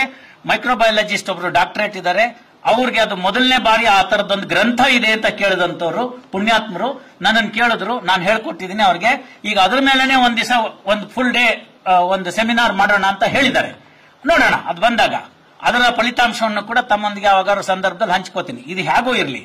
ಹಾಗೆ ಇದ್ದಂತಹ ಸ್ಪರ್ಮು ಯಾವ ರೀತಿ ಕಾಣುತ್ತೆ ಅಂತಂತ ಒಂದು ದೇವಸ್ಥಾನದಲ್ಲಿ ಕೆತ್ತನೆ ಮಾಡ್ತಾನಲ್ಲ ಒಬ್ಬ ಶಿಲ್ಪಿ, ಅವನೇನು ಮೈಕ್ರೋಬಯಾಲಜಿನಲ್ಲಿ ಸ್ಪೆಷಲಿಸ್ಟಾ? ಅವನಿಗೆ ಯಾರೋ ಹೇಳಿದ್ದಾರೆ ಇದು ಹಿಂಗೆ ಕಾಣುತ್ತೆ ಅಂತ. ಹೆಂಗೆ ಕಾಣ್ತು? ಇವತ್ತು ನಿಮ್ಗೆ ಅಲ್ಟ್ರಾಸೌಂಡ್ ಸ್ಕ್ಯಾನ್ ಅಲ್ಲಿ ಹೇಳ್ತೀವಿ. ಇನ್ನೊಂದು ವಿಶೇಷ, ಅಲ್ಲಿ ತನಕ ಅದನ್ನ ಝೈಗೋಟ್ ಅಂತ ಕರೀತಾರೆ. ಎಲ್ಲಿ ತನಕ ಅಂದ್ರೆ 7ನೇ ತಿಂಗಳ ತನಕ ಅಂತ ಕೇಳ್ತಾನ ಗರ್ಭೋಪನಿಷತ್ತಲ್ಲಿ. ಮತ್ತೆ ಯಾವ ಯಾವ ತಿಂಗಳಲ್ಲಿ ಯಾವ ಯಾವ ಅವಯವಗಳು ಆ ಭ್ರೂಣದಲ್ಲಿ ಕಂಡು ಬರುತ್ತೆ ಅನ್ನೋದನ್ನ ವಿವರಣೆಗಳನ್ನ ಕೊಡ್ತಾ ಹೋಗ್ತಾನೆ. ಆಸಕ್ತರು ಬೇಕಾದ್ರೆ ಭೋಪಾಲ್ನಲ್ಲಿ ಇರ್ತಕ್ಕಂಥ ಒಂದು ಮೆಡಿಕಲ್ ಹಾಸ್ಪಿಟಲ್ ನಲ್ಲಿ ಹೋಗಿ ನೋಡಿದ್ರೆ ಅಪಘಾತದಲ್ಲಿ ಇತ್ಯಾದಿಗಳೆಲ್ಲ ಮರಣ ಹೊಂದಿದ್ದವರಿಂದ ಮೊದಲನೇ ದಿನದ ಆ ಏನು ಗರ್ಭ ಧರಿಸಿತು ಅಲ್ಲಿಂದ ಹಿಡಿದು 9ನೇ ತಿಂಗಳ ತನಕ ಎಲ್ಲವನ್ನ ಇಟ್ಟಿದ್ದಾರೆ, ನೋಡಬಹುದು. ನಾನು ಅದನ್ನು ಸಂದರ್ಶನ ಮಾಡಿದ್ದೇನೆ. ಅದರಿಂದ ನನಗೆ ಗರ್ಭೋಪನಿಷತ್ತನ್ನ ವಿಜುವಲೈಸ್ ಮಾಡ್ಕೊಳ್ಳಕ್ಕೆ ಅನುಕೂಲ ಆಯಿತು. ಮೊದಲನೇ ದಿನ ಕೇವಲ ಒಂದು ನೀರಿನ ಗುಳ್ಳೆ ತರ ಇರುತ್ತೆ, ನಂತರದಲ್ಲಿ ಅದು 8ನೇ ದಿನಕ್ಕೆ ಒಂದು ಚೆಂಡಿನ ರೂಪವನ್ನು ಪಡ್ಕೊಳ್ಳುತ್ತೆ ಅಂತ ಎಲ್ಲ ವಿವರಣೆ ಕೊಡ್ತಾ ಹೋಗ್ತಾರೆ. ಅದರ ಬಗ್ಗೆ ವಿವರಣೆ ಇದೆ ಪುಸ್ತಕದಲ್ಲಿ. ಹಾಗೆ ಬರ್ದಿದ್ದಷ್ಟಲ್ದಲ್ಲೇನೆ ಮುಂದಕ್ಕೆ ಹೇಳ್ತಾರೆ ಟ್ರಾನ್ಸ್ಜೆಂಡರ್ ಹೆಂಗಾಗ್ತಾರೆ ಅಂತ ಕೂಡ ಗರ್ಭೋಪನಿಷತ್ತಲ್ಲಿ ಹೇಳ್ತಾರೆ. ಇದು ವಿಜ್ಞಾನ ಅಲ್ವೇನು? ಹಾಗಾದ್ರೆ ಸೆಕೆಂಡರಿ ಸೆಕ್ಷುವಲ್ ಕ್ಯಾರೆಕ್ಟರಿಸ್ಟಿಕ್ಸ್ ಯಾವಾಗ ಡಾಮಿನೇಟ್ ಆಗುತ್ತೆ ಅಂತ ಹೇಳ್ತಾರೆ. ಇದನ್ನ ತೋರಿಸ್ತಕ್ಕಂಥದ್ದಿದೆ ಪುಂಸವನ ಕ್ರಿಯೆ ಅಂತ ಸಾರ್ಥ ಷೋಡಶ ಸಂಸ್ಕಾರಗಳಲ್ಲಿ ಒಂದಾಗಿರ್ತಕ್ಕಂಥದ್ದು.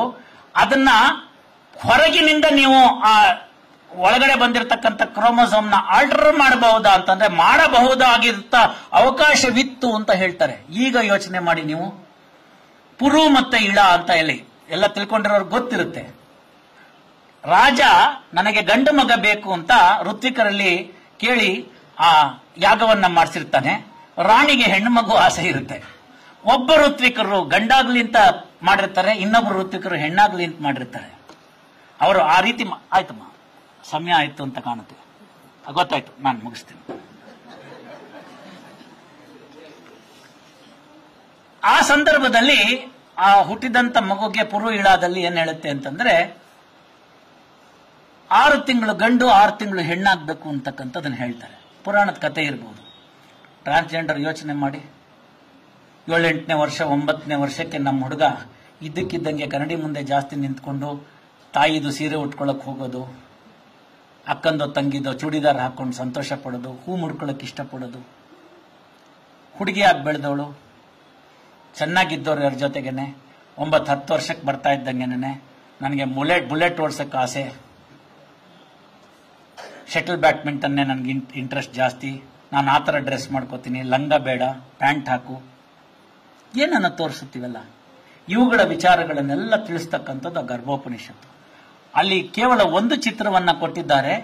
ಬಹುತೇಕ ನನ್ನ ಅಭಿಪ್ರಾಯದಲ್ಲಿ ಒಂದೋ ಕಾಲಘಟ್ಟದಲ್ಲಿ ಹಾಳಾಗಿರಬಹುದು ಅಥವಾ ಇನ್ನಷ್ಟು ಅದರ ಬಗ್ಗೆ ಗಮನ ವಹಿಸ್ತಾ ಹೋಯ್ತು ಅಂತಂದ್ರೆ ಅಲ್ಲಿ ಇನ್ನಷ್ಟು ವಿವರಗಳು ಗರ್ಭೋಪನಿಷತ್ತು ಆ ದೇವಸ್ಥಾನದಲ್ಲಿ ಸಿಗಬಹುದು ಅಂತ ನನ್ನ ಆಸೆ. ನಾನು ಆ ಚಾಪ್ಟರ್ ಓದಿದ್ಮೇಲೆ ನಂತರ ನನ್ಗನ್ನಿಸ್ತು ಆ ದೇವಸ್ಥಾನಕ್ಕೆ ನಾನೊಂದ್ಸತಿ ಹೋಗಿ ನನಗೆ ಆಸಕ್ತಿ ಇರೋರ್ನೆಲ್ಲರನ್ನು ಕರ್ಕೊಂಡು ಹೋಗಿ ಇನ್ನಷ್ಟು ಚಿತ್ರಗಳಿದೆಯಾ ಅಂತ ನೋಡಬೇಕು ಅಂತ. ಯಾಕಂದ್ರೆ ಒಂದಕ್ಕೆ ಸೀಮಿತವಾಗಿ ಬಿಡೋದಿಲ್ಲ. ಗೊತ್ತಾಗದಿದ್ದವರು ಅದನ್ನೇನಂತ ತಿಳ್ಕೊಂಡಿದ್ದಾರೆ ಅಂತಂದ್ರೆ ನಾಗರಹಾವು ಅಂತ ತಿಳ್ಕೊಂಡು ಅದಕ್ಕೆ ಪೂಜೆ ಮಾಡ್ತಕ್ಕಂಥದ್ದು ಅಂತ ಕಂಡು ಬಂದಿದೆ. ನಮಗೂ ಗೊತ್ತಿದೆ ನೇಸೆಂಟ್ ಆಕ್ಸಿಜನ್ ಥಿಯರಿ ಅಂತಿದೆ. ಇನ್ನೊಂದ್ಸತಿ ಅವಕಾಶವಾದಾಗ ಜನಾರ್ದನ್ ಹೆಗಡೆ ಅವ್ರ ಜೊತೆ ಚರ್ಚೆ ಮಾಡಿ ಇನ್ನೊಂದು ಕೆಲವು ಲೇಖನಗಳನ್ನ ಸೇರಿಸುವಂತ ಅವಕಾಶಗಳಾಗ್ಲಿ. ನನಗೆ ಗೊತ್ತಾಗಿದೆ ಸಮಯ ನಮ್ಮ ಕೈಯಲ್ಲಿ ಯಾರ ಕೈಯಲ್ಲೂ ಇಲ್ಲ. ಹೇಳ್ಕೊಳ್ತಕ್ಕಂಥ ವೈಜ್ಞಾನಿಕ ವಿಚಾರಗಳು ಹಲವಾರಿದೆ.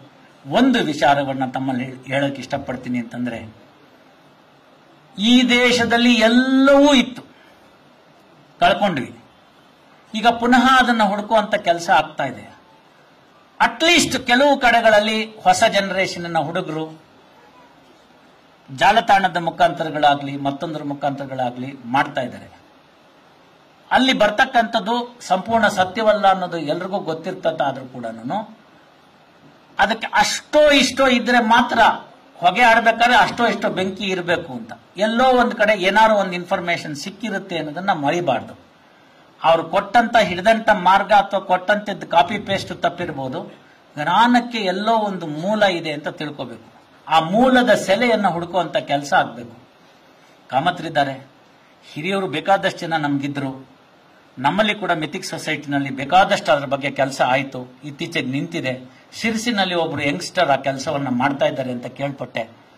ಅಲ್ಲಿ ನಮ್ಮ ಹೊರನಾಡಿನಲ್ಲಿ ಮೊನ್ನೆ ಒಬ್ಬರ ಪರಿಚಯ ಆಯಿತು. ಅವರು ಕೂಡ ಈ ಲಿಪಿಗಳನ್ನ ಓದುವಂತ ಕೆಲಸವನ್ನ ಮಾಡ್ತಾ ಇದ್ದಾರೆ. ಅವರು ಅವ್ರ ಹತ್ರ ಕೂಡ